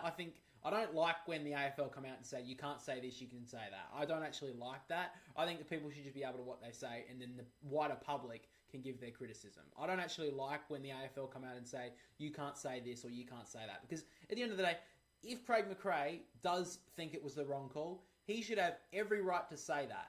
Now, look, if he actually did come out and say, look, I believed it was the wrong call, but at the end of the day, it was just a tough day for us. We should have won this game. I wouldn't have had any issue with Craig McRae at all.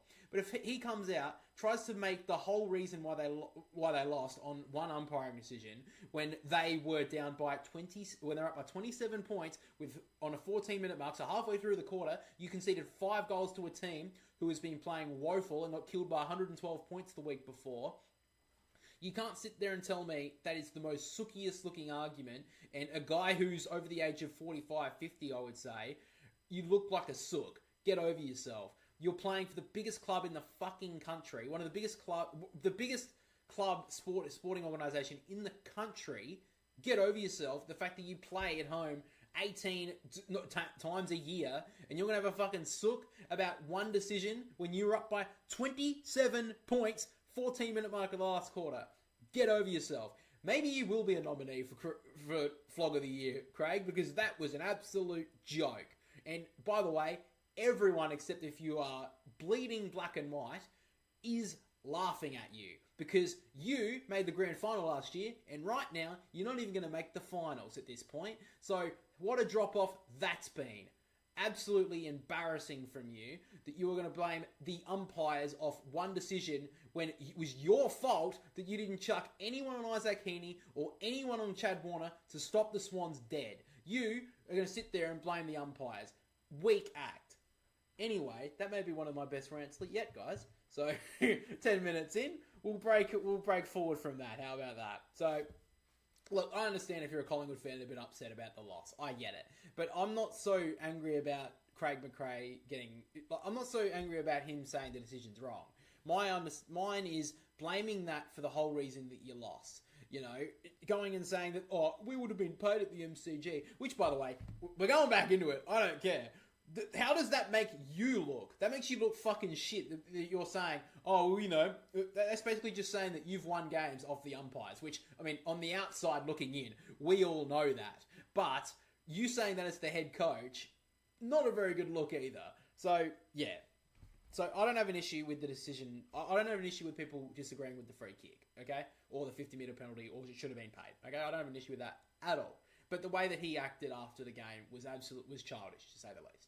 But let's move on from that. So after that, I wanted to talk a little bit about Carlton, because Carlton, what a drop-off they've had. If it wasn't for Sydney losing last week by 112 points, I feel like Carlton would be talked about a lot more. So basically looking at it is basically round, I think, 13 or 14, Carlton were top two and were basically it was basically at that point the grand final was Sydney v Carlton. Can anyone beat them to that grand final? Now, Sydney, look, they've got to win this week against Collingwood, but they're still not really premiership favourites, I would say. But on the other hand, Brisbane lost, so who the hell knows who's going to make the grand final this year? I think that makes what the season's been so exciting. But on to Carlton. What are they going to do now? Because they're ninth on the ladder. They are lucky that they've got there are pretty easy games left, I would say. They currently sit in ninth position, so I'm looking at the ladder now.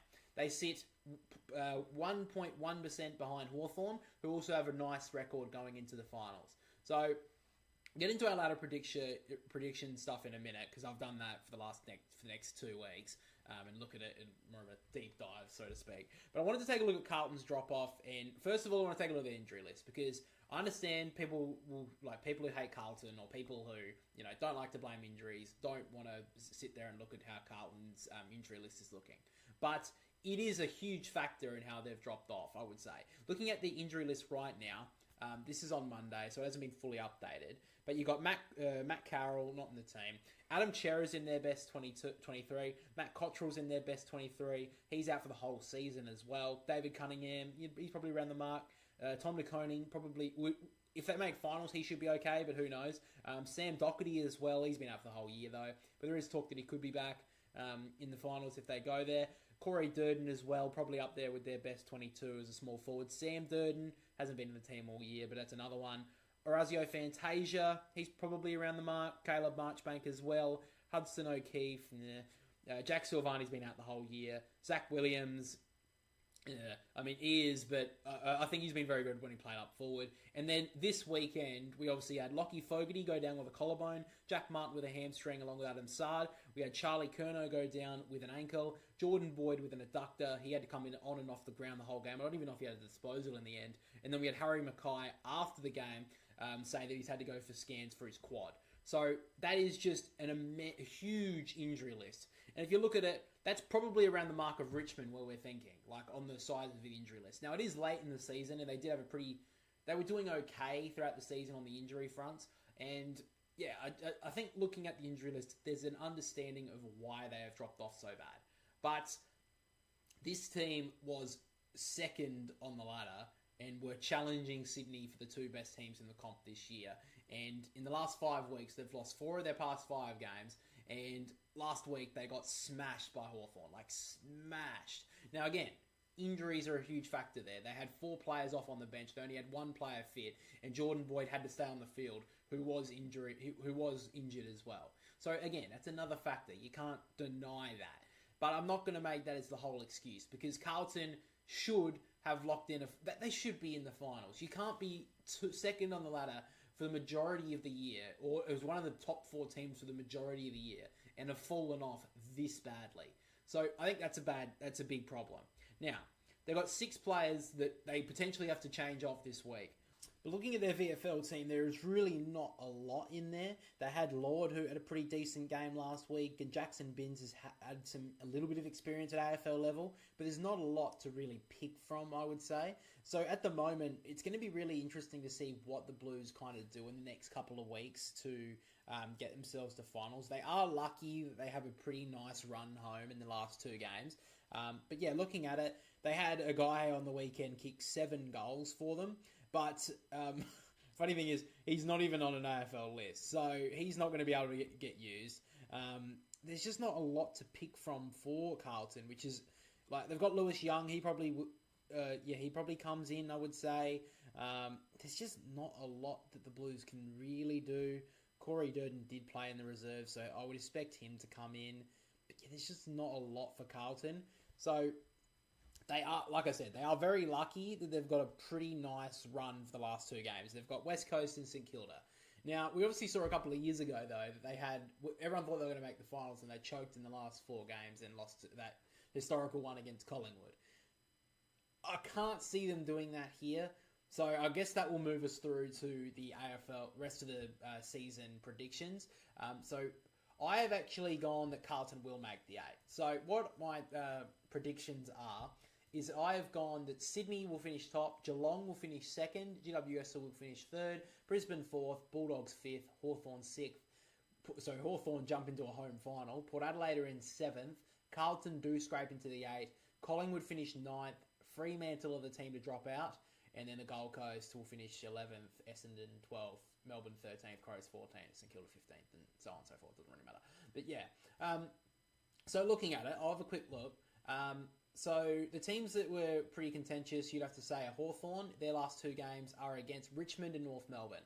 So Richmond, they play at the MCG. I think they just kill them by 50-odd points. That will be a good percentage boost. And they play North Melbourne down in Tassie for their last game, which is an interesting one because both teams are pretty good down there. Well, Hawthorn is a lot better, but North Melbourne are a little bit more competent. And I still think Hawthorn will obviously win that one pretty comfortably. Moving to Carlton. So their last two games, they got West Coast, which is over in Perth. I still think they'll win it pretty comfortably because I think West Coast really played their grand final last week against North Melbourne, and then they've got St Kilda to finish, which is a danger game for them because St Kilda have been pretty decent the last couple of weeks. But looking at Fremantle, they've got a couple of tough games. They've got the Giants, and then they've got Port Adelaide at home. So Giants obviously being the most informed team of the comp right now. So that's a really tough game over in Sydney, and then they've got Port Adelaide, and Port Adelaide have been the second most informed team in the comp, basically, with Brisbane. So there's two really tough games. That's kind of the reason why I've got Fremantle dropping all the way down to 10th. That's just going to be really tough. Collingwood finishing 9th. They do have Brisbane and they have Melbourne. They have Brisbane at the MCG, so I think they can win that next week, or this week. We'll get to our tips in a minute, but that's where I'm kind of looking at that one. The Melbourne, tough one because it's Melbourne are just going to shut it down if we saw against Port Adelaide. So that's kind of what we're looking on them. The Bombers were the slight chance. They've got Sydney and Brisbane. I can't see them making the finals from there. Port Adelaide, the reason why I've got them dropping out of the top two is they've got the showdown. They still haven't been up. The Crows have been their bogey team for a while now, so I don't think they win the showdown this week. And then Fremantle in Perth, tough one. So I think they'll probably lose their last two games. So, but again, Port Adelaide have been in a really good form, and they've been beating some top teams. So you can't count them out either. And then last team we'll take a look at quickly is Geelong. So Geelong have St Kilda and West Coast to finish down in Geelong. So I don't know why I've done that. Geelong are going to kill West Coast, but I've put them to win by 20 points for some reason. But they should beat St Kilda this week. I think they'll be fine. They'll beat them by like 40-odd points. And then West Coast, they'll smash them down in Geelong. West Coast will probably rest a few players, send them off quickly, and then, yeah, that'll probably be about it for them. So that's kind of where I've got the ladder looking at right now. The Western Bulldogs, actually, quickly, they've got North Melbourne and GWS, so that's a really interesting last game against the Giants. North Melbourne, they should beat North this week. I couldn't see them losing it. I know they did obviously do last year when they dropped that game against West Coast, and they inevitably saw them miss the finals, but I can't see them missing it this year. I think they got... Alright guys, we're back with the second half. Both teams are back into, or getting out to their positions anyway. So Collingwood kicked the only 3 goals of the second term. Who's going to win? I don't know. I mean, it's been a game of momentum so far. Did he just blow him a kiss? Surely he didn't. So Nick Dacos had a brilliant second term, kicked the 2 goals, had a huge amount of touches. What's that? 11 touches in the he had 16 touches in this first half. Massive contribution from him. Really lifted his team when they needed him most after that really horrendous first quarter. Well, the majority of the first quarter there from Collingwood.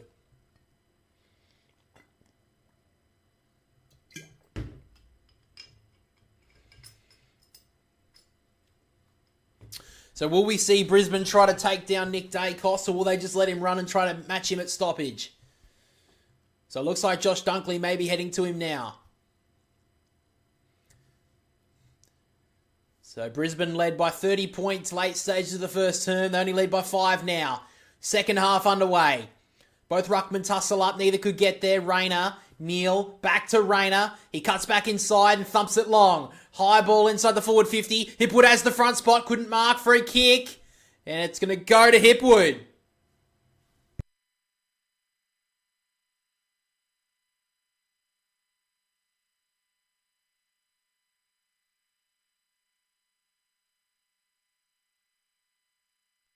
fact, Joe Danaher is going to get the free kick. I have to see this kick and then I'm going to have to go clean up my dog's pee. Great. Thank you, dog. So Joe Danaher had a really good start to this game. Didn't do much in that second term as Collingwood started to rise. But at the start of the third, the Lions right back to where they once were. Good finish there from Danaher straight in front. He's got 3 for the evening. Alright, let me go clean up my dog's pee. Give me 2 seconds. Ugh.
Thank you, my dog, for peeing everywhere. Thank you. Alright, we've seen an update in the scores to Collingwood getting it behind. Epic. Alright,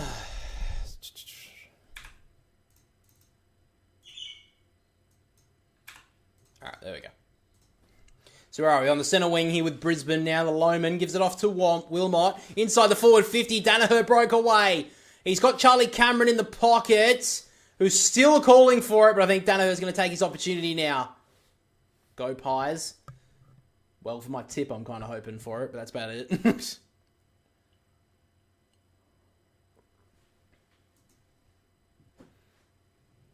So Danaher's already got one in this third quarter. Chance here for his 4th goal.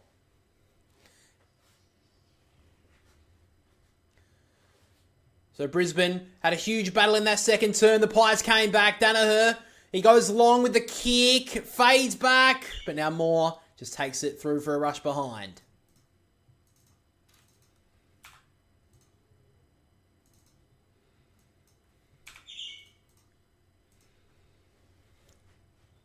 So now takes the kick in short. He finds Josh Dacos.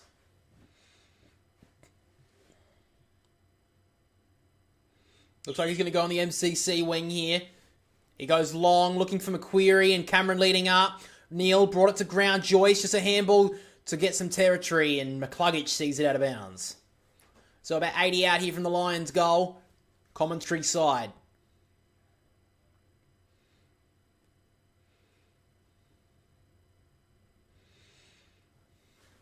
So it looks like Nick Dacos just playing a kick away from the footy here. But at the stoppage, Cox with the tap down towards Chris, couldn't grab it cleanly. Dunkley missed the handball. Dacos out the side to find side bottom. Looking for the players to come up at him. The kick wasn't so great. Couldn't mark it there, Joyce. Dacos kept it in front of him.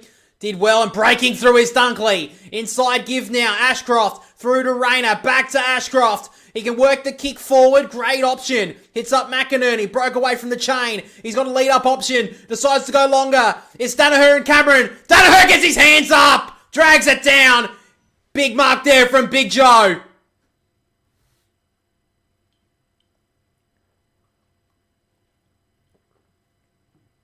So Joe Danaher, he's kicked 3 goals, 2. This is a big question mark on if he'll kick this one. It's very close to goal. He doesn't like these sort of kicks. He can't go around the body. Heart and mouth kind of stuff here for Brisbane Lions fans. It is 11 points the margin to kick his 4th goal. Danaher comes in and drills it straight through the middle. Brisbane get the first 2 goals of the second half.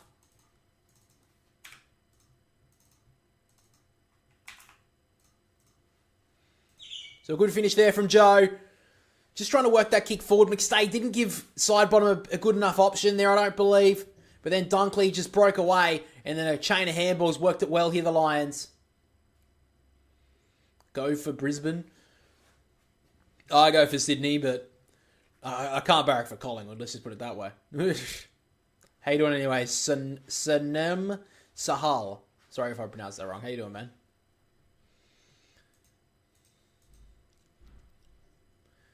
So Danaher really coming into his own in this 3rd quarter. That's his 4th goal. Kicked 2 in the first, now 2 in the 3rd.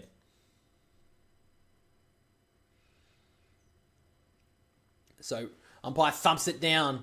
McInerney with the tap. Neil couldn't get it away. Now McCluggage with the stiff arm on side bottom. Gave it back to Zorko. The long kick. Lohman did well to tap it forward. Free kick's been ripped out here. It's going to go Quayner's way. So on the point of the centre square, Quayner works it in short, finds Dacos. He gives Elliott.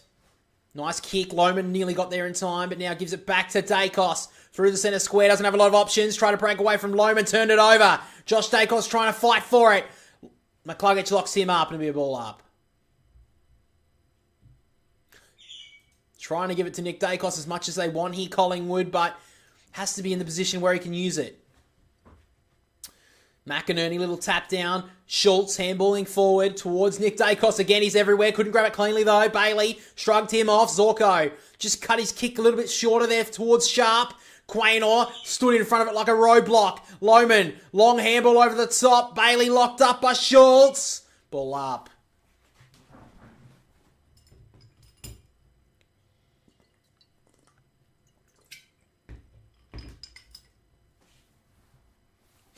So from the stoppage, Schultz tried to handball forward with smothered. Rocked up there was Crisp and another ball up. Ooh. So 17 points to the margin. Lions have the only 2 goals of this second half so far. Tap down from McInerney. Slap forward by side bottom. Only as far as Fletcher. And now the Lions can work it forward. Low dart to find Hipwood was nice. Been a bit quiet so far. He works it back inside. Bailey. He's got Pendlebury standing on the mark on his hands and knees. Doesn't really want to move. So he just works it back to Hipwood. He'll want to drive it long. Actually, a low dart towards Danaher again. Tapped immediately down to Lachie Neale, who's been quiet today, but takes his moment. Big goal from the dual Brownlow medalist.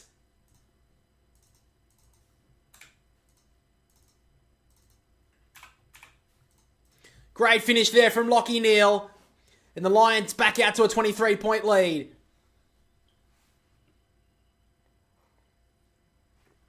Big goal there, Sunam.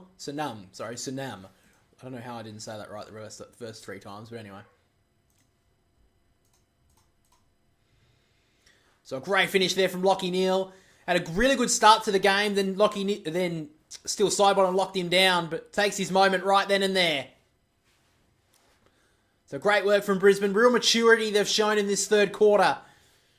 They faced the challenge in that second term. They've kicked the first 3 goals of this 3rd quarter.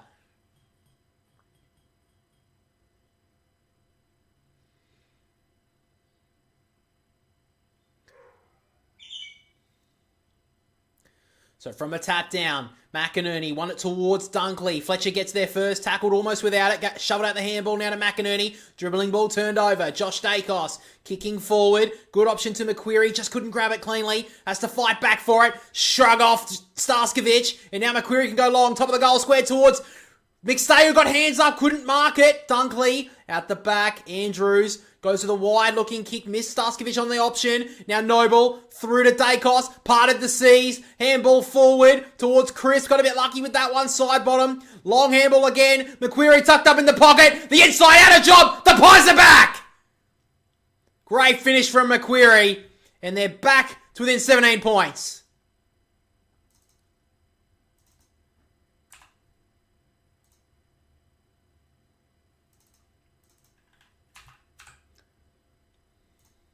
Is Lachie Neale one of the generation's greats of this generation? Is Lachie Neale one of the greats of this generation?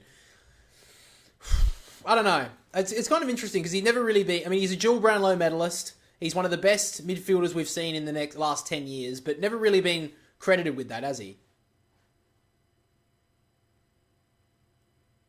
How you doing, Samantha Dillon? YSP. Does that mean whisper? Because, sorry. Sorry. I'm not up with the lingo. Surely that means something not mean. Anyway, Cameron tapped it down towards Chris, couldn't get the handball away. Now McCluggage through to Wilmot. He goes towards the wing with an absolute tumble punt. Noble should track it down first. He does. He's got Quaynor over the top. That's where he goes. He can take a bounce, kept his balance, and goes high and long towards Elliott. Going back there was Will Hoskin-Elliott. He tapped it to ground. McCluggage, under some pressure, got it back to Zorko. And Zorko goes back even further. And he finds Fletcher. How you doing, Samantha Dillon? The wide kick. Cameron gets out the back and away he goes. He takes a bounce. Streaming off the MCG wing. He's got acres of space to work into. Cameron, he's taken 3 bounces. Goes long to the one-on-one. McInerney. Good spoil from Cameron. Brought to ground. Hipwood, handball over the top. Bailey, the stiff arm on Moore, wasn't letting him go! And he's got a free kick for a high one. Got very unlucky there. Darcy Moore, he did everything he could, but he just shrugged it high there, Bailey, at the last moment.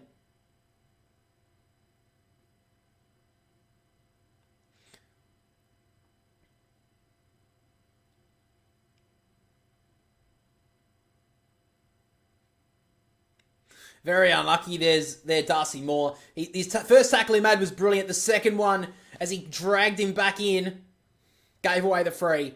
So Zach Bailey to get the quick reply here for the Lions. He comes in, it comes off a bit of the outstep, and he slammed it into the post. Big opportunity goes begging there for the Lions. They missed some opportunities last week, came back to bite them. They can't afford to do that again today.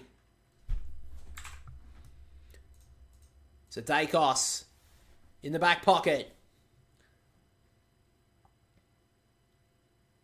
He goes long with the kick. Cox is there, so is Hoskin-Elliott. Neither could get there. Cameron dragged it in. He's in trouble here, Darcy Cameron. Don't know how that wasn't paid, but anyway.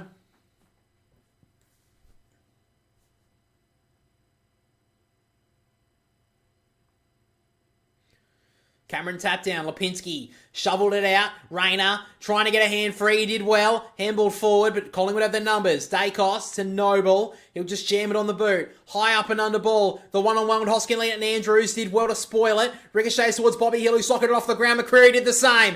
Elliott over the top to Hill. He's been dead quiet all afternoon, but when he has his moment, he can do anything. He went to ground instead. Turned it over. Great pressure there from Zorko, and it's out of bounds. Great pressure there from the Lions. Hill tried to get into a bit of a move, but they locked him to the boundary side. Did it really well.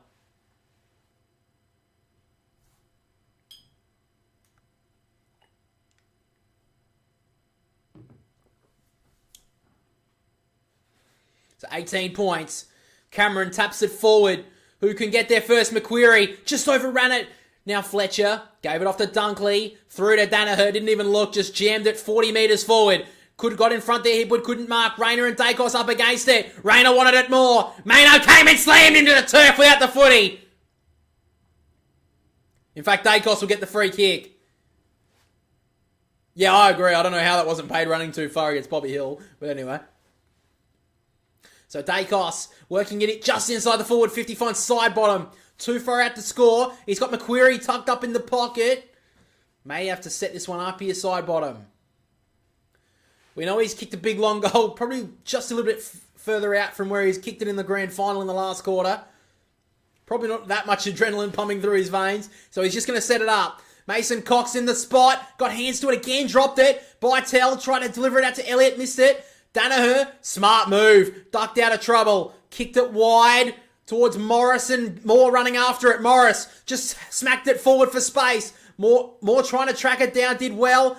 Towards Parker. Cameron. Little kick up. Did nice to Neil. He gets it back. They're out the back with numbers here, the Lions. Morris, too busy thinking about his next move. Dropped the footy. Lipinski tapped it out to Howe. Got on the left boot. Great smother. Still inbound somehow. Howe just handballed forward to space. Turned it over. Andrews. Fletcher through to Wilmot. He'll go for a bit of a run. Inside give to Dunkley. Got the kick away. Out wide. All on his own. He takes the mark. Is Lockie Neal. Inside kick to Lohman, who's just inside the forward 50. He plays on. Gives the handball out the back. Neal, he's got a few options inside. Goes for Archie. One. Couldn't grab the second attempt. Side bottom. Let it go. Lohman dragged down. Free kick's been ripped out here. And it's going to go to Brisbane. Cam Rayner right in front of goal. 20 metres out. Brisbane had everything working for him there. And they finally got their reward. Joe Danaher, the best fullback this in the quarter. You know, he's doing a lot. That was a great tackle there from Rayner, and Hipwood just came in with the extra. Cam Rayner's really lifted in this third term. Didn't do much in that first half. Had a brilliant couple of weeks prior to last week. But now Cam Rayner straight in front. It's come off the outside of his boots, and he's missed. Straight in front, 20 metres out. Rayner misses a big opportunity for the Lions. Should have finished that. Terrible miss. So now Maynard goes long. Cox is in front. He's got an arm held. He'll get the free. So now Mason Cox just goes short to Dacos. Been a bit quieter in this third term. But he's had 22 touches. Probably been best on the ground so far. Goes back to Maynard. And he's just going to drive it long down the wing. Towards Cox again. 1, 2. Got it. Good grab. So Cox a little parry to himself and then dragged it down on the second attempt. He's got Darcy Cameron in a one-on-one up against Danaher. That's where he's going to go. Cameron getting the big run up. The big leap. I had 2 hands and dropped it again. A lot of that's been happening today. Oh, trip there was Danaher surely. Wasn't paid by the umpire. And Danaher's furious. That was a trip every day of the week. Danaher is absolutely furious, and he has every right to be. Danaher went to go step out of trouble. He chucked his foot out, Lipinski, and the umpire completely missed it. 4 of them out there, and they missed that. So Lipinski gets the free kick. He goes long towards Cameron. Hoskin Elliott couldn't mark Brain. Gets the handball to Neal, and he clearing ball towards McInerney. So they live to see another day. They're the Lions. He'll want to give off the handball. In fact, it's 50. So McInerney will be taken to what? Oh, just down the wing. It wasn't a good. I think it's about 40 metres. Anyway. So it gives it off to Danaher, and he's tried to put the torpedo through it. Absolute mung. How you doing, Luke Ultra? What are you up to today? Ate that 50-minute penalty, Maynard. So now Maynard has it. I don't know what that torpedo attempt there from Danaher was, but it was fucking dreadful. So Maynard goes a little bit more central with the kick. 3-on-3. McStave out 5 deep. Tried to go up. Didn't get hands to it. Dacos tried to tap it forward only as far as Joyce. Jammed it on the boot towards Danaher again. He can go. Gives off the handball to Lohman. He can take a bounce. He can even take a second. He runs inside the forward 50. Looks at a few options and misses his mark. Yeah, not too bad, man. They've missed 3 opportunities in this quarter, the Lions, to extend their lead to almost an insurmountable effort. But right now, they're just keeping the Pies alive.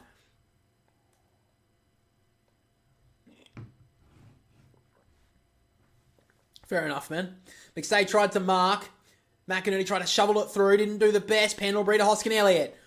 High up and under ball. Joyce has all day to stand underneath. This one takes the grab. What do you edit, dude? What do you edit? What do you... Fucking hell. What do you edit? Like videos and stuff, I'm assuming. But, yeah, whatever. Fuck me.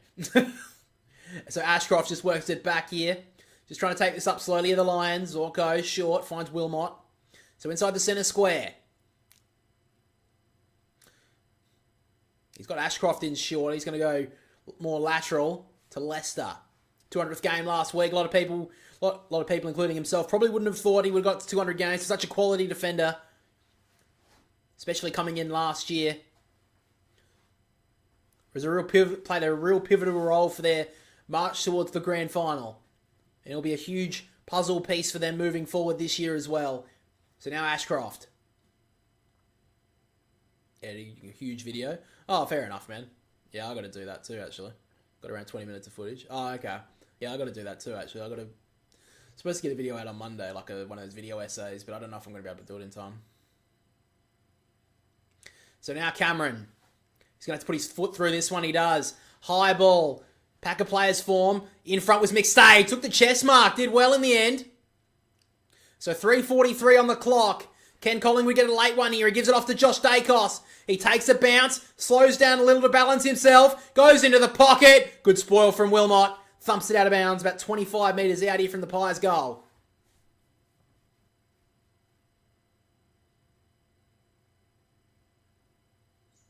Don't rush it. Yeah, probably won't.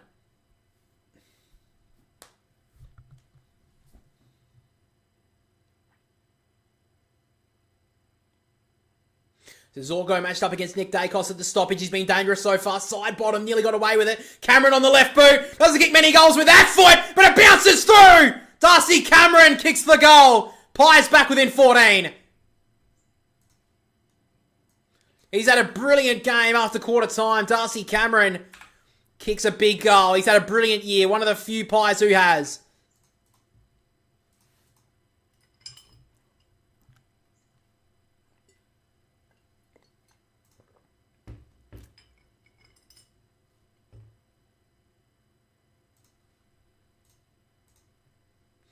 Gonna go eat dinner now, even though I've been here for 5 minutes. That's all good, man. Thanks for joining the stream anyway.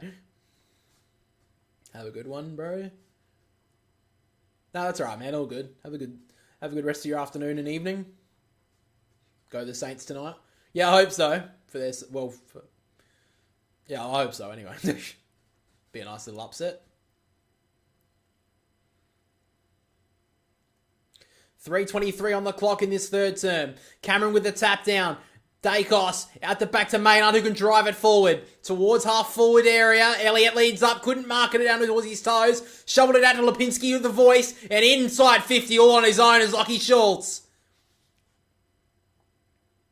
Well, Lachie Schultz, he was a big name recruit in the off-season from Fremantle. He wanted to play in premierships.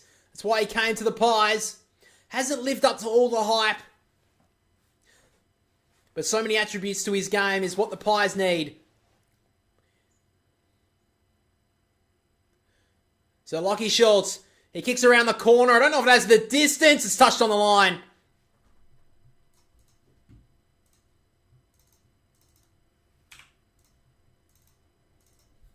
So Jack Bartel has just been subbed out, guys, of the game. And, Ned Long has been subbed in. So it was just a tactical sub. So it goes long with the kick. Great mark there from Harris Andrews.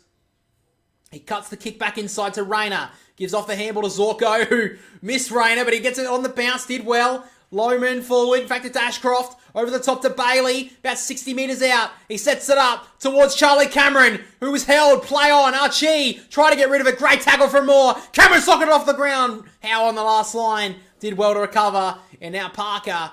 Wide kick, good option, finds side bottom. He cuts back inside. Can they cut the lead under 10 points here? The Pies late. Maynard wants to go. Long kick for McStay. Play on, out the back. McInerney. Oh, no, it's a free kick call from an opposite umpire. So McStay gets the free kick here. Short ball. He finds Lipinski, who's going to set up for a long ball towards Elliott. Gets at the back of him. Wilmot, ball ricochets off a couple of toes, rolls out of bounds. And it'll be boundary thrown inside the forward 50 here for Collingwood. Minute 37 on the clock.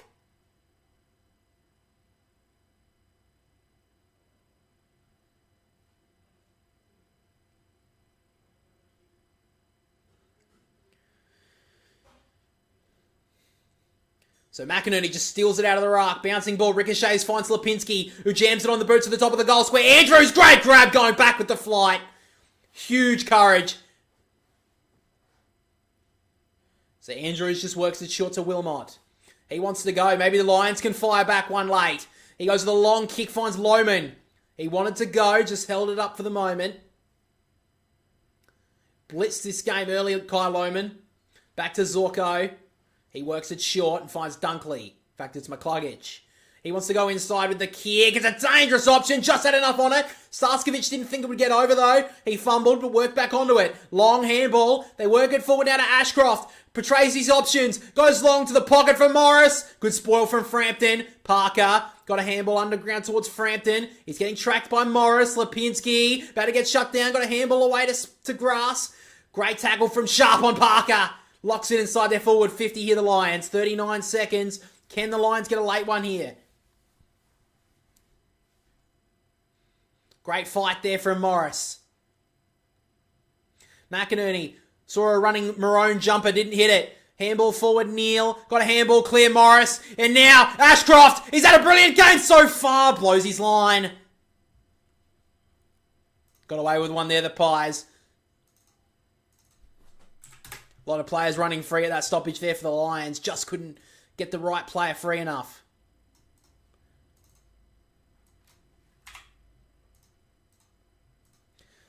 So Howe works it short to Maynard. 16 seconds left. This should be the three-quarter time scoreline. 14 points. So now Crisp, he's going to drive it long. Can Bobby Hill get up? Boy, he did. Couldn't brag it down, though.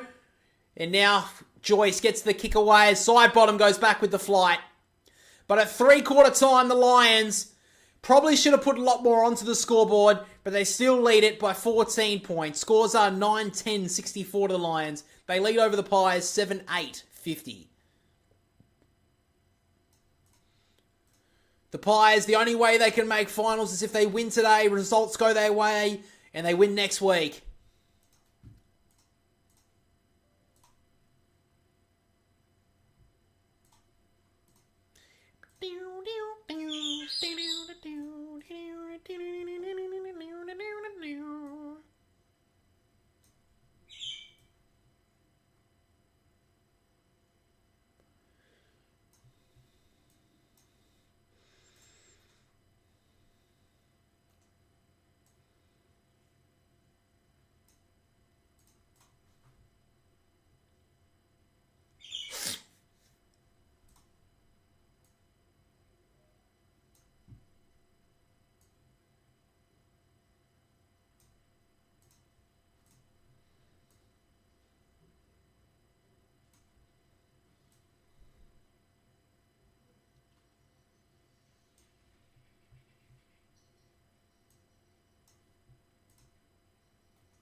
Just get out, bird.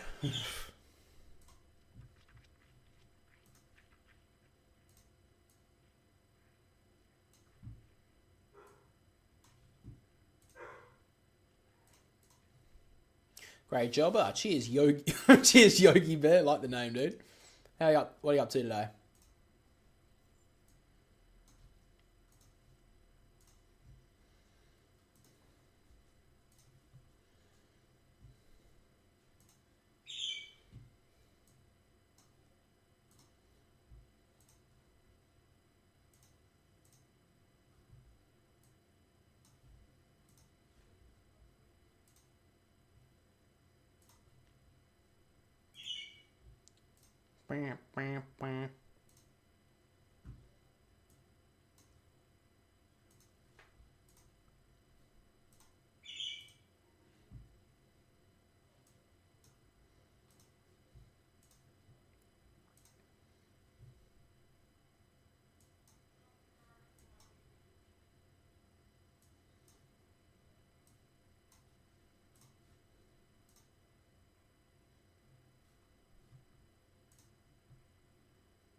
Hey. Sorry, that was the dogs.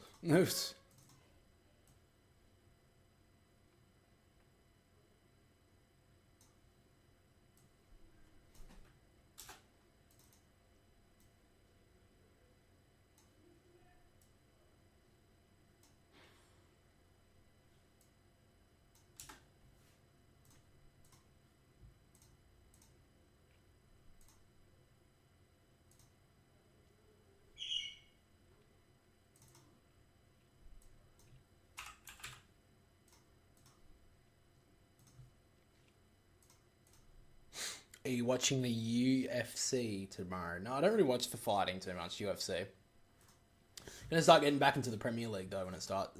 Sorry, not when it starts. It already has. I saw the game last night between well, I didn't see the game. I saw the highlights of the Manchester United Fulham game. How the fuck did I don't know if any of you guys actually follow the soccer or whatever, but if you did, in Manchester United, if you're a Manchester United fan, I mean, good win, but fucking how the hell did Garnacho miss that goal in the last minute? He could have almost got it to the goal line. He was that close and he still missed it.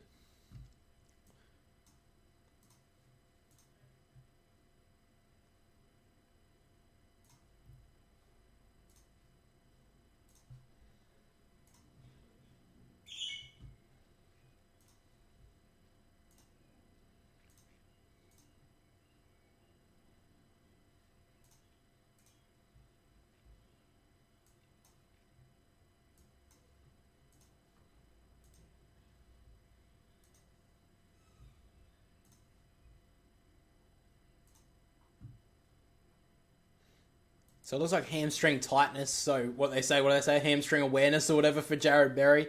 So they're probably just trying to be cautious with that going into finals. Hopefully everything's all good. He's really important to their lineup.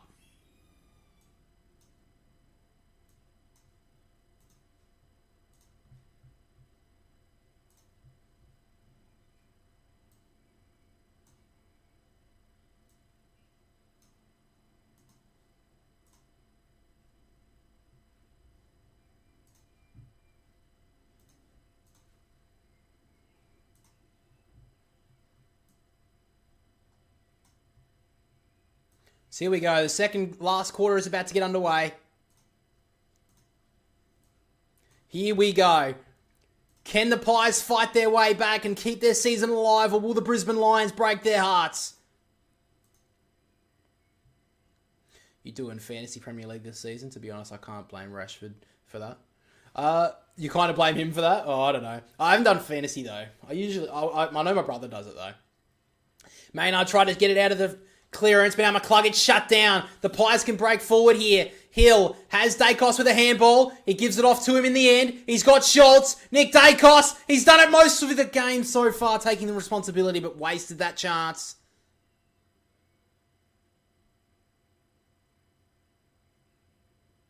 It's a free kick, in fact. It's going to go to the top of the goal square. It's a hit after the kick against on Nick Dacos. So a free kick downfield with Daniel McStay right in the goal square, and Collingwood get the first goal of the last quarter. We'll have to see that one again. Nick Dacos taken down after the kick. So it's 8 points to the margin. I want to see this one again because that's a big call. So Collingwood's just streaming through the middle of the from the stoppage here.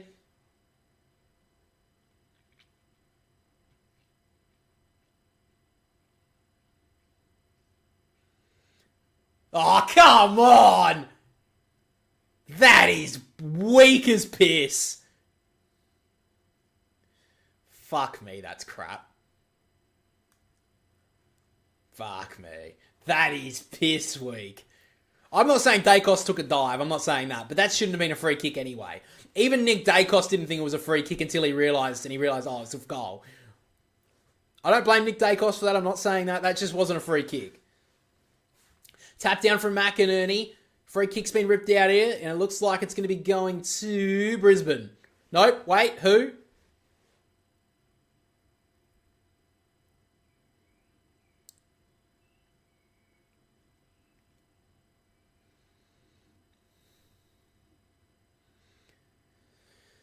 Oh, so it's an umpire contact free. It's going to go to Brisbane, so Oscar McInerney will take it in the middle of the ground.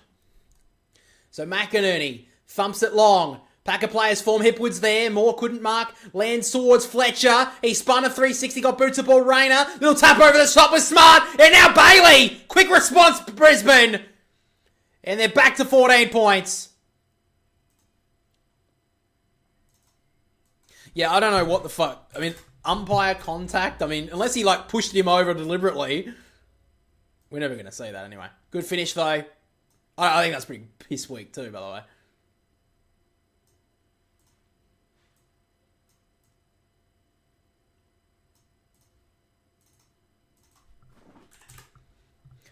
So 14 points once again. 2 goals in the space of a minute.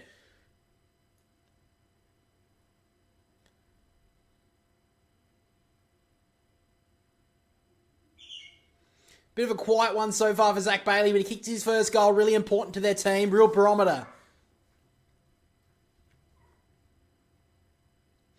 Tap down from McInerney. McCluggage wrapped up by Long. Came on as the sub. Ball up. Starskovic has done a really good job on Hill today. Tap down from Cameron out the back. Fletcher got a kick away. Went up and under. Won't be paid the mark. Lohman went up trying to take it though. Cameron wrapped up. Threw it away. Great pressure from Brisbane. How is that not a free kick?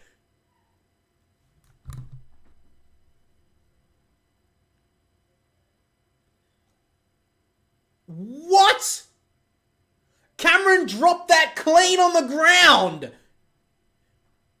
What do you mean? Oh. Cox has got the footy inside the forward 50. Fucking hell. So if he kicks this, all 3 goals so far have resulted from contentious free kicks. Let's put it that way. So Cox comes in.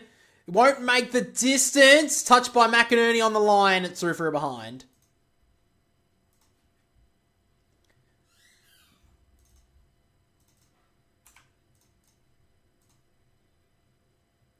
Oh, that's so fucking bullshit against Ned Long. That's just unlucky.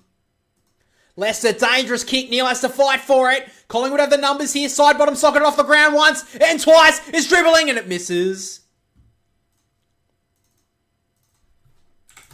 Collingwood trying to get back within a goal.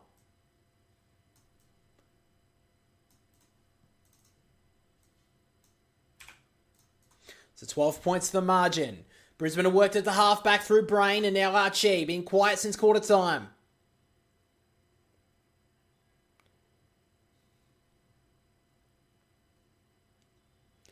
So now Archie sends it high and long. Cameron's there. Goes up. Did well, Rayner, to bring it to ground. Lohman rolled underneath of Moore and a ball up again.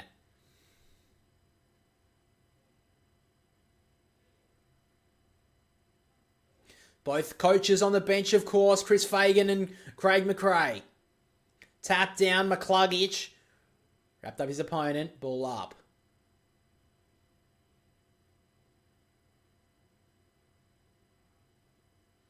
Tap down from McInerney, almost. Coming through nicely was Neil. Gave a look-away handball to Rayner. The inside kick, a skidding ball towards 50. Fletcher almost threw that away. Dunkley, long handball. Bailey, he's got an option over the top. Just couldn't angle it that way, and Lipinski will cut it off. Oh, he dropped the mark, though. Should get a high one. Umpire misses it. Lohman fighting hard. Whistle blown. And it'll be a free kick to Lipinski in the end. So Patrick Lipinski has the free kick at halfback. Yeah, it was definitely a free kick to him there. So Lipinski goes long, 2-on-1, Brisbane's favour, and Andrews thumps it into the crowd.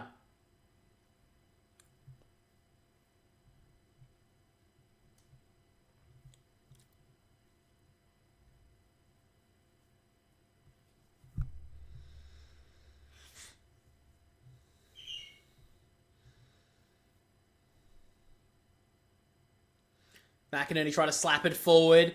Dunkley tapped it towards Neil. He can handball along the ground forward just for territory almost. Dacos under some pressure. Handballed underground. Going after it well.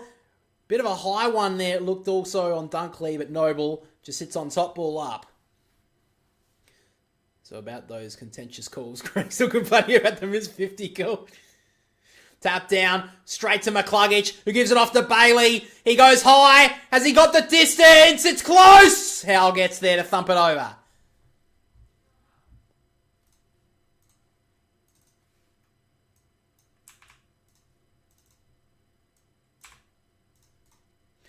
So 13 points. Quaynor goes with a wide kick for side bottom. Had a good start locking down Lockie Neal, but he's starting to really work himself into it in the second half. So Lipinski goes long, going back with the flight. Elliott, he wants to go. He thumps it long towards 2-on-1 here. Mason Cox! Up against the smaller brain and grabs it. Well, he had an opportunity earlier in the quarter. He missed it. Now Mason Cox an opportunity to get his team back within 7 points. Great choice of kick there from Jamie Elliott. He saw Cox up against Shadow Brain, knew he had the height advantage, just had to sit it up for him, and he took a good grab. So Mason Cox comes in. Opportunities, kicked it out to the left-hand side. It won't make the distance, and Harris Andrews, in fact, cuts it off. Cox didn't get much of a kick on that at all. That was a 45-metre kick, and he only got it a good 40 metres. So now Andrews goes towards the MCC wing. Hipwood couldn't mark. Ricocheted handball. Finds Long in the end. He sets it up. Cox going back with the flight. Good spoil coming there from Andrews. Tapped on from Lipinski. Missed Elliott. Now Fletcher has to get rid of it. Starskovic. Ricochet off his head. Luckily it's shaved. It got a nice little even bounce. And now Hipwood goes up. Good spoil from Crisp. Kept it in front of him. Can he steady up? Goes inside kick. On the bounce to Lipinski. Gave it to Bobby Hill, who's been dead quiet all day. Up. And he's got it. He's at the post. He was just about to run away there, Bobby Hill, in celebration, but it slammed into the left goal post.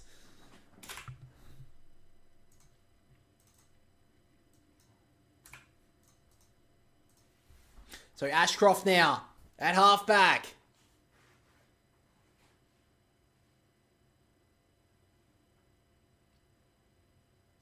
So Joyce now last line of defence.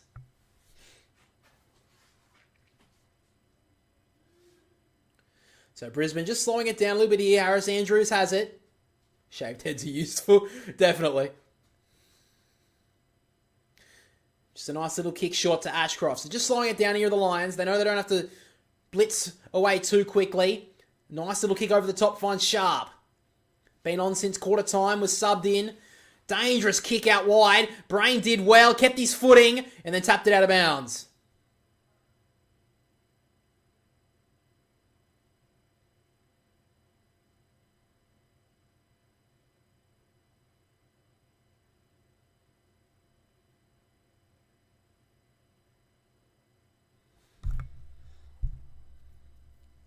So from the tap here, Cameron tried to grab it out of there. Dunkley shoveled it through. Lohman got hit hard. Handballed nicely there is Ashcroft, and now Neal can go. Usually good decision maker. He's going to send it long. Top of the goal square here. Going back is Moore. Great grab from Darcy Moore. He's been good today. He wants to go. Finds Josh Dacos. They want to switch the play. He's only got two options on the wing, so he decides to run it up through hands. Quaynor treads water for a moment. Short little kick inside to Elliott. Great spoil from behind from Leicester. Ball ricochets away. Leicester sitting underneath is Elliott. Hipwood trying to get underneath it. Lipinski did well. Noble gives it off to Elliott. Free kick's been ripped out. It's called a throw. Big call from the umpire, but he's in a good spot. And it's a free kick on Hipwood. Yeah, it's probably a throw. That's probably a throw. So now Eric Hipwood, still 12 points to the margin, over 12 minutes to play, heaps of time left. Goes with a low dart, Hipwood, that's a brilliant kick. He gets up, Dunkley wants to wheel and go. Sends it towards the pocket, Lohman out the back!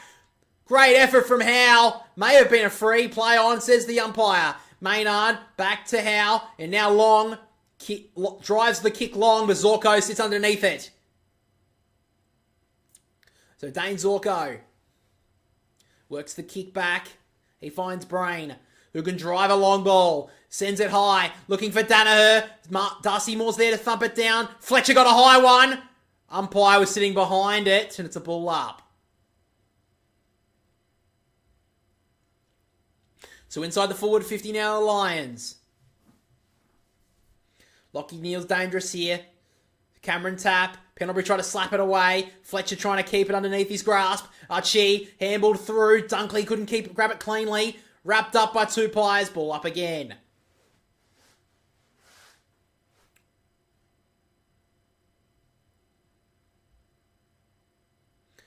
Tap down from McInerney. Trying to tap it to the space with Neal, who's looking for a free kick. Umpire says nothing doing.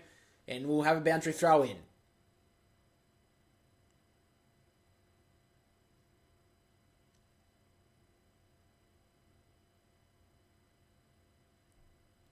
So Dunkley matched up against Long at the stoppage, trying to get to Dacos at every chance he can.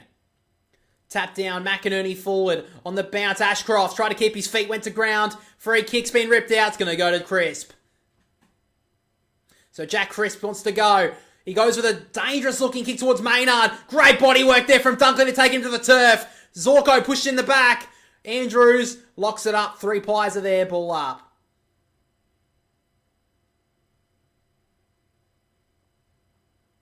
$12 points. Collingwood season on the line. Blood rule against who is it? Darcy Cameron.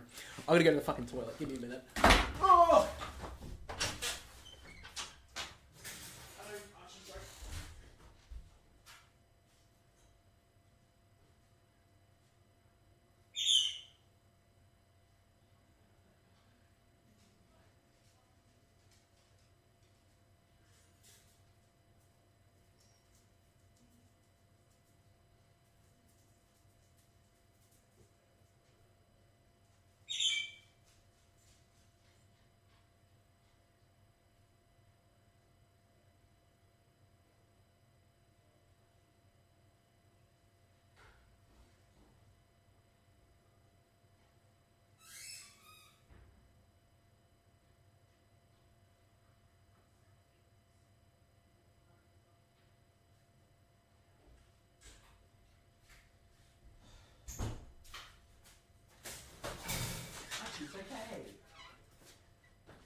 Sorry, bird. How long to go on the game? Sorry. 10:49 on the clock. Peter Arvo. So locked up in the Brisbane forward 50 here. No, in fact, it's Collingwood's, in fact, I think. Yeah, it's Collingwood's inside 50, sorry. Neal trying to get there. Charges towards the boundary line and gets over. Bobby Hill is extremely angry with the umpire, looking for a free kick. Didn't get it, though. 10:42 on the clock. Heaps of time left in this one. 2 goals to the margin. Umpire will throw this one in. Umpire throws it in again. McInerney with the clearing ball. Towards the wing. In front is Hipwood. Moore got a fist to it and runs out of bounds.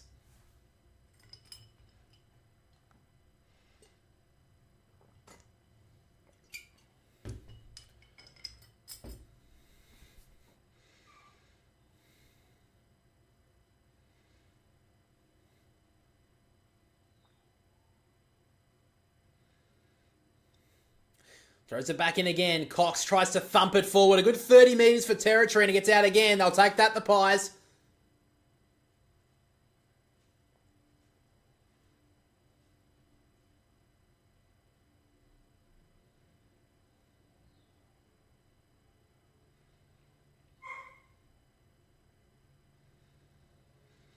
Slap down from McInerney. Coming through his Dunkley. He's had a good last quarter. Ashcroft in and under. Going to be another stoppage. So both teams just trying to land a big blow here. Brisbane get the next one. It's almost game over. Collingwood get it. They're right back in it. Cox tapped it down towards Dacos. Ricochet off his toes. Crisp over the top to Long. McQuarrie at 50. Long give. Over the top to Elliott. He'll want to wheel around. Chips it to the top of the goal square. Going back is Schultz. Great effort from Starskovic. Got a fist onto it. But now it's Bobby Hill on his own. He stepped out of one. Outside kick. Missed it on the bounce, and Lohman can clear. Turned it over, though, to Darcy Moore. He'll want to go drive it back inside the forward 50. All on his own, Oscar Elliott on the open side. Inside 50, takes it. Great work there from Darcy Moore. He could have just drived it long to the top of the goal square. He drives it short now. Oscar Elliott and Ned Long all on his own inside the forward 50 as the footy. Hasn't played a lot of games of AFL footy, Ned Long. It's probably the most important kick of his young career.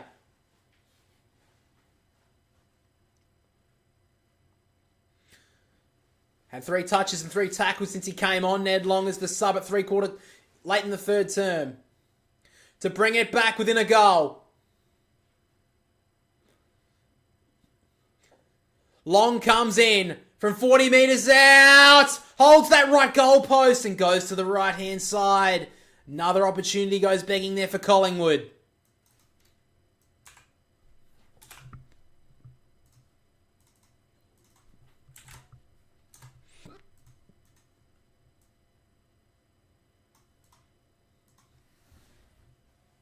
So now Ashcroft works as a Joyce. And then he finds Fletcher. 11 points. Still heaps of time left in this game. Calling from a Hawthorn fan. That's a bit mean. So now Fletcher. He drives it high and long. Mason Cox is there. Couldn't mark it to the ground. Lohman wrapped up.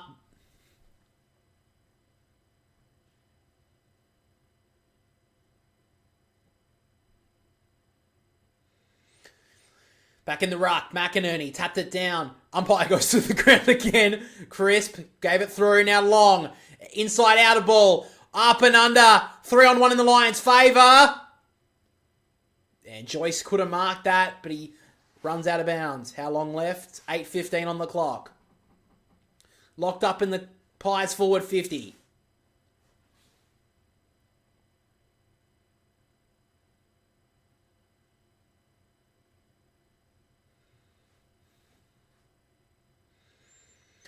So umpire throws it in. Cox tried to tap it out the back. Slams to the turf. There was Wilmot. Now McQuarrie. Got back up. Crisp. Locked up by Fletcher. Just flung it forward. Numbers here with the Lions. Sharp. Locked up by 2 Pies. And McQuarrie gives away the free kick for a high one. So Sharp has the free kick in the back pocket. He gives it off to the ex-captain in Zorko. Short kick. Missed his chance, but Ashcroft just had to jam it on the boot, and it's all Collingwood here. They mess it up, though. Archie breaking through. Handball nicely to Morris. Inside to Danaher. He's in the centre square. The bouncing ball inside the forward 50 for Cameron. If he gathers, he can go. Howe can't catch him. Cameron, bouncing ball, got it there. Oh, Charlie. Nice finish. 17 points, Lions. He's been dead quiet all day, Charlie Cameron. But he takes his chance when he had it.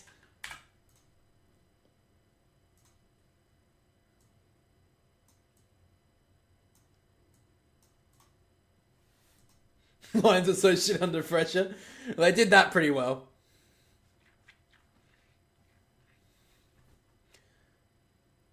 Wasn't a good kick there from Danaher inside the forward 50. But it just had to go to that sort of territory. And Charlie Cameron will roll that through every day of the week.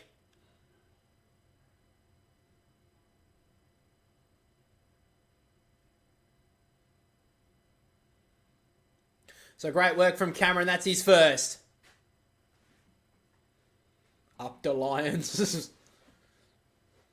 Still 7 minutes 23 on the clock. There's still time for the Pies, but they need the next goal. Cox with the tap. Breaking through easily is McCluggage. He'll send an important kick inside 50 for Danaher. This would all but seal it.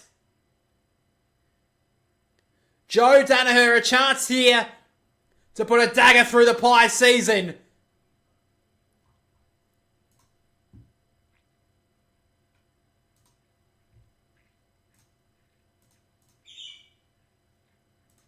If Danaher kicks this, 5th goal, and almost ends the Pies season.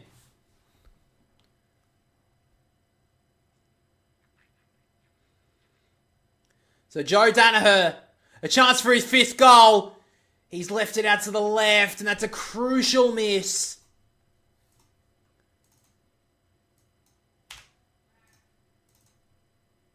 So Dacos takes the kick in. They just have to go now, Collingwood.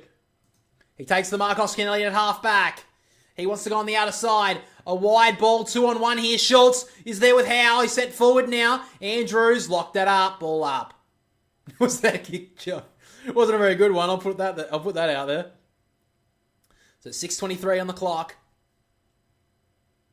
Stoppage on the forward side of the wing here for Collingwood.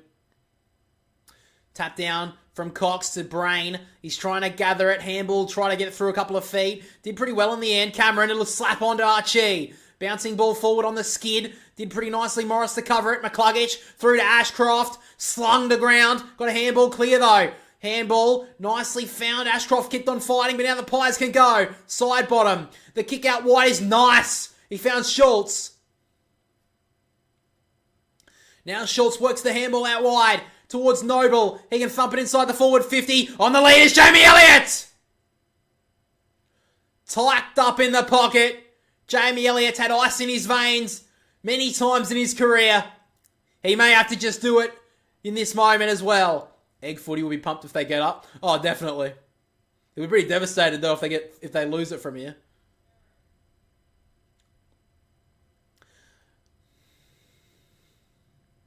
He's been pretty quiet today, Jamie Elliott. Tucked up in the forward pocket. Tough kick for a right footer. But to give his team's hopes for the season alive, he's hooked it to the left. It's still in bounds. And neither ruckman could get a touch onto it. It skids through for a behind.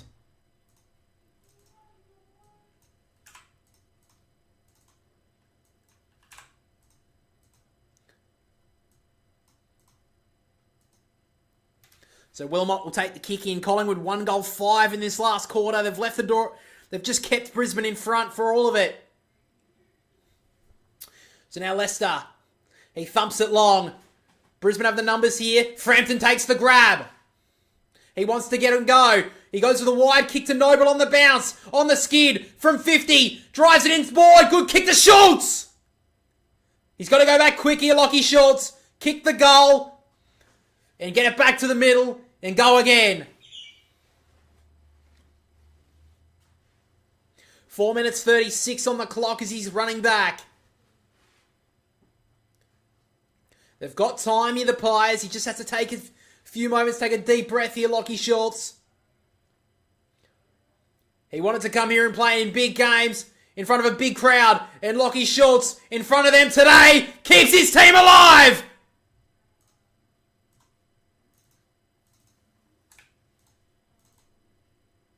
$11 points the margin.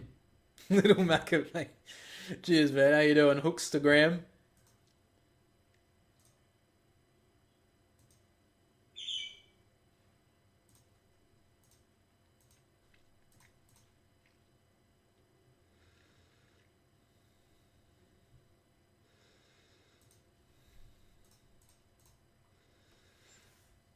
So 11 points, 4:12 on the clock. Heaps of time left in this one for the Pies.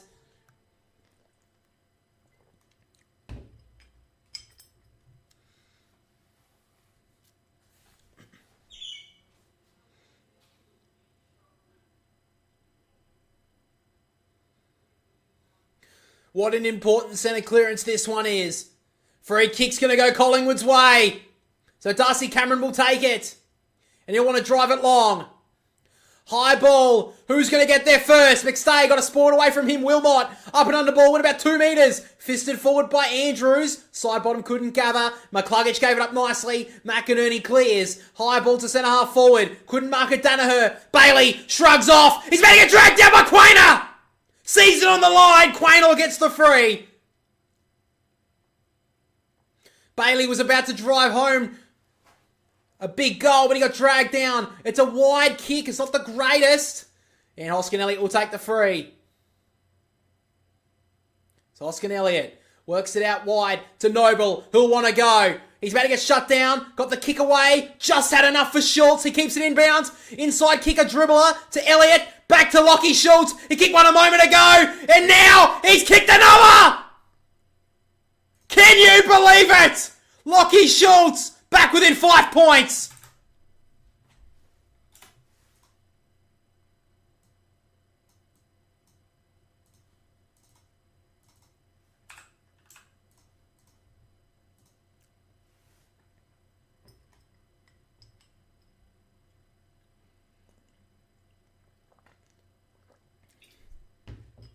Lockie Schultz. He's had a down season, but what a couple of moments he's had in this last quarter.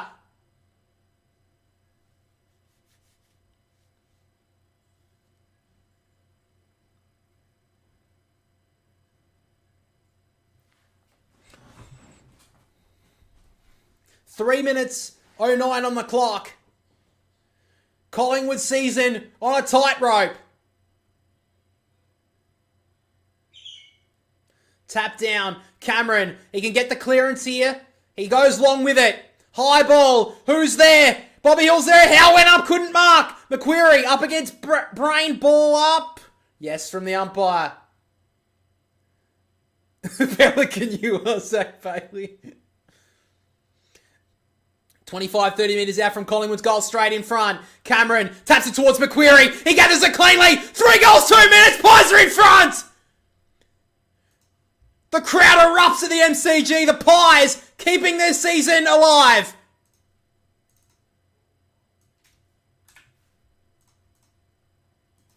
Now the Lions are the ones who have to fight back. Can you believe it? 2 minutes ago, Collingwood's season was done. Now they're in front. Dreadful man marking from the Brisbane players. Collingwood had all the space.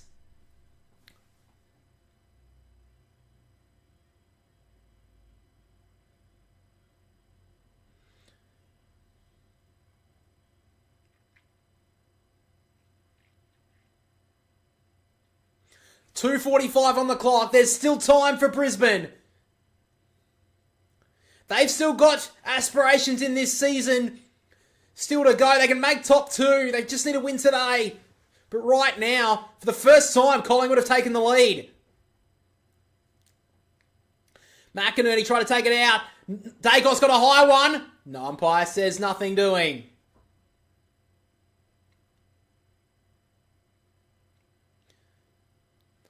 Cameron with a tap down. Neal try to get the clearance. It goes backwards though.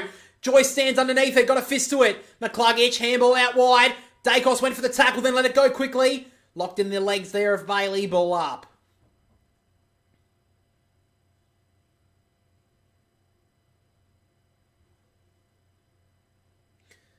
Cameron tap down. Dunkley clearance. High ball towards the centre square. Elliott went back with the fluck. Couldn't mark. Ashcroft locked it in. Last year, Collingwood would be favourites to win from here. 100%. But right now, who knows? Cameron looking for a high again. Nothing doing.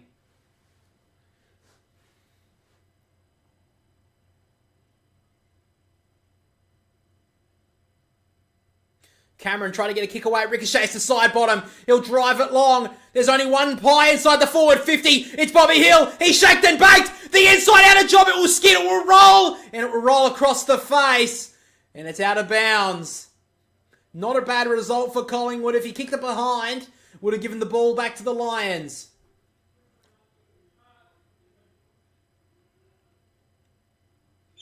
Minute 58. Still time on the clock. Collingwood come back from the clouds to be in front in this game for the first time. Throws it back into play. McInerney with the tap. Archie with Dacos. Couldn't gather it. Ball rolls out again. Fucking hell. Stupid fucking KO starts to shit itself.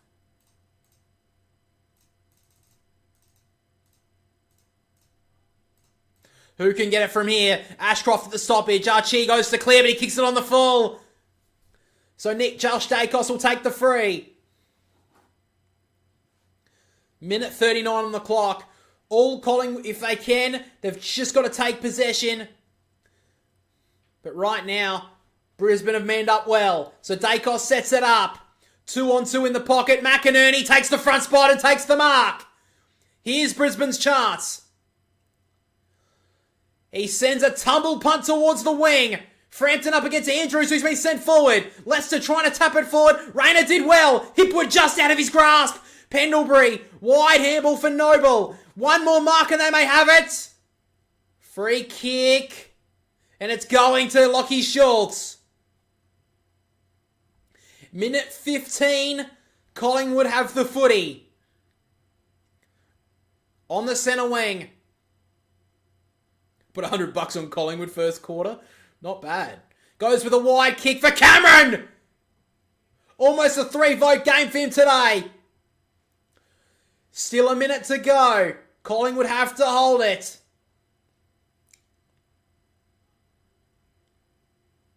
So Cameron drives it long into the pocket. Dunkley with a big fist onto it. Archie got rid of it somehow to throw. And I think Collingwood have got it. John Noble will get the free kick. It was a brilliant tackle. Locked the arm up. And Noble will take his full 30.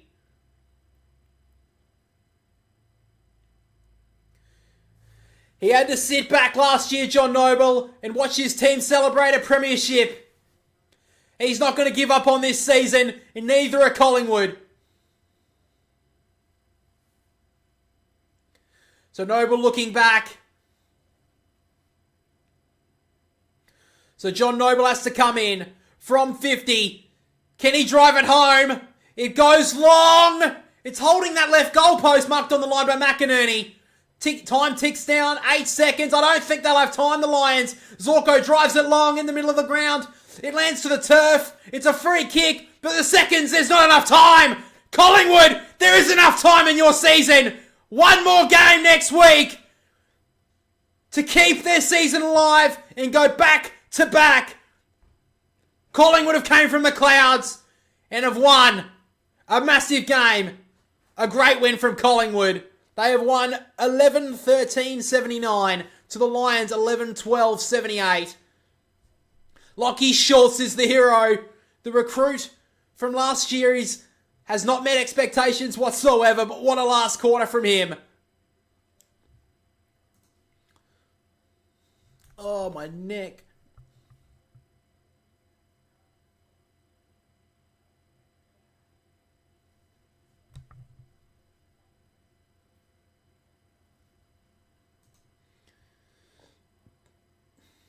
Well, if Joe Danaher kicked one of those goals, he would have been fine.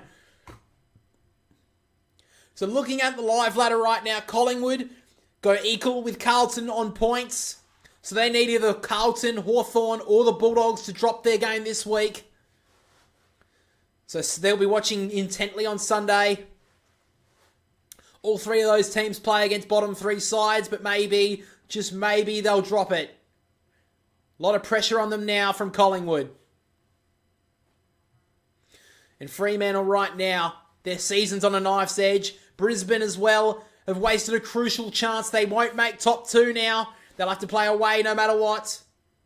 Good old Collingwood frauds. We know how they give false optimism. Well, I tipped it, so I'll take that. Didn't look likely in that first quarter, but who is that? Gia Zemi. You put $100 at $8 odds. Nice. You won $800. Like that. Good job, dude. Yeah, you won $800.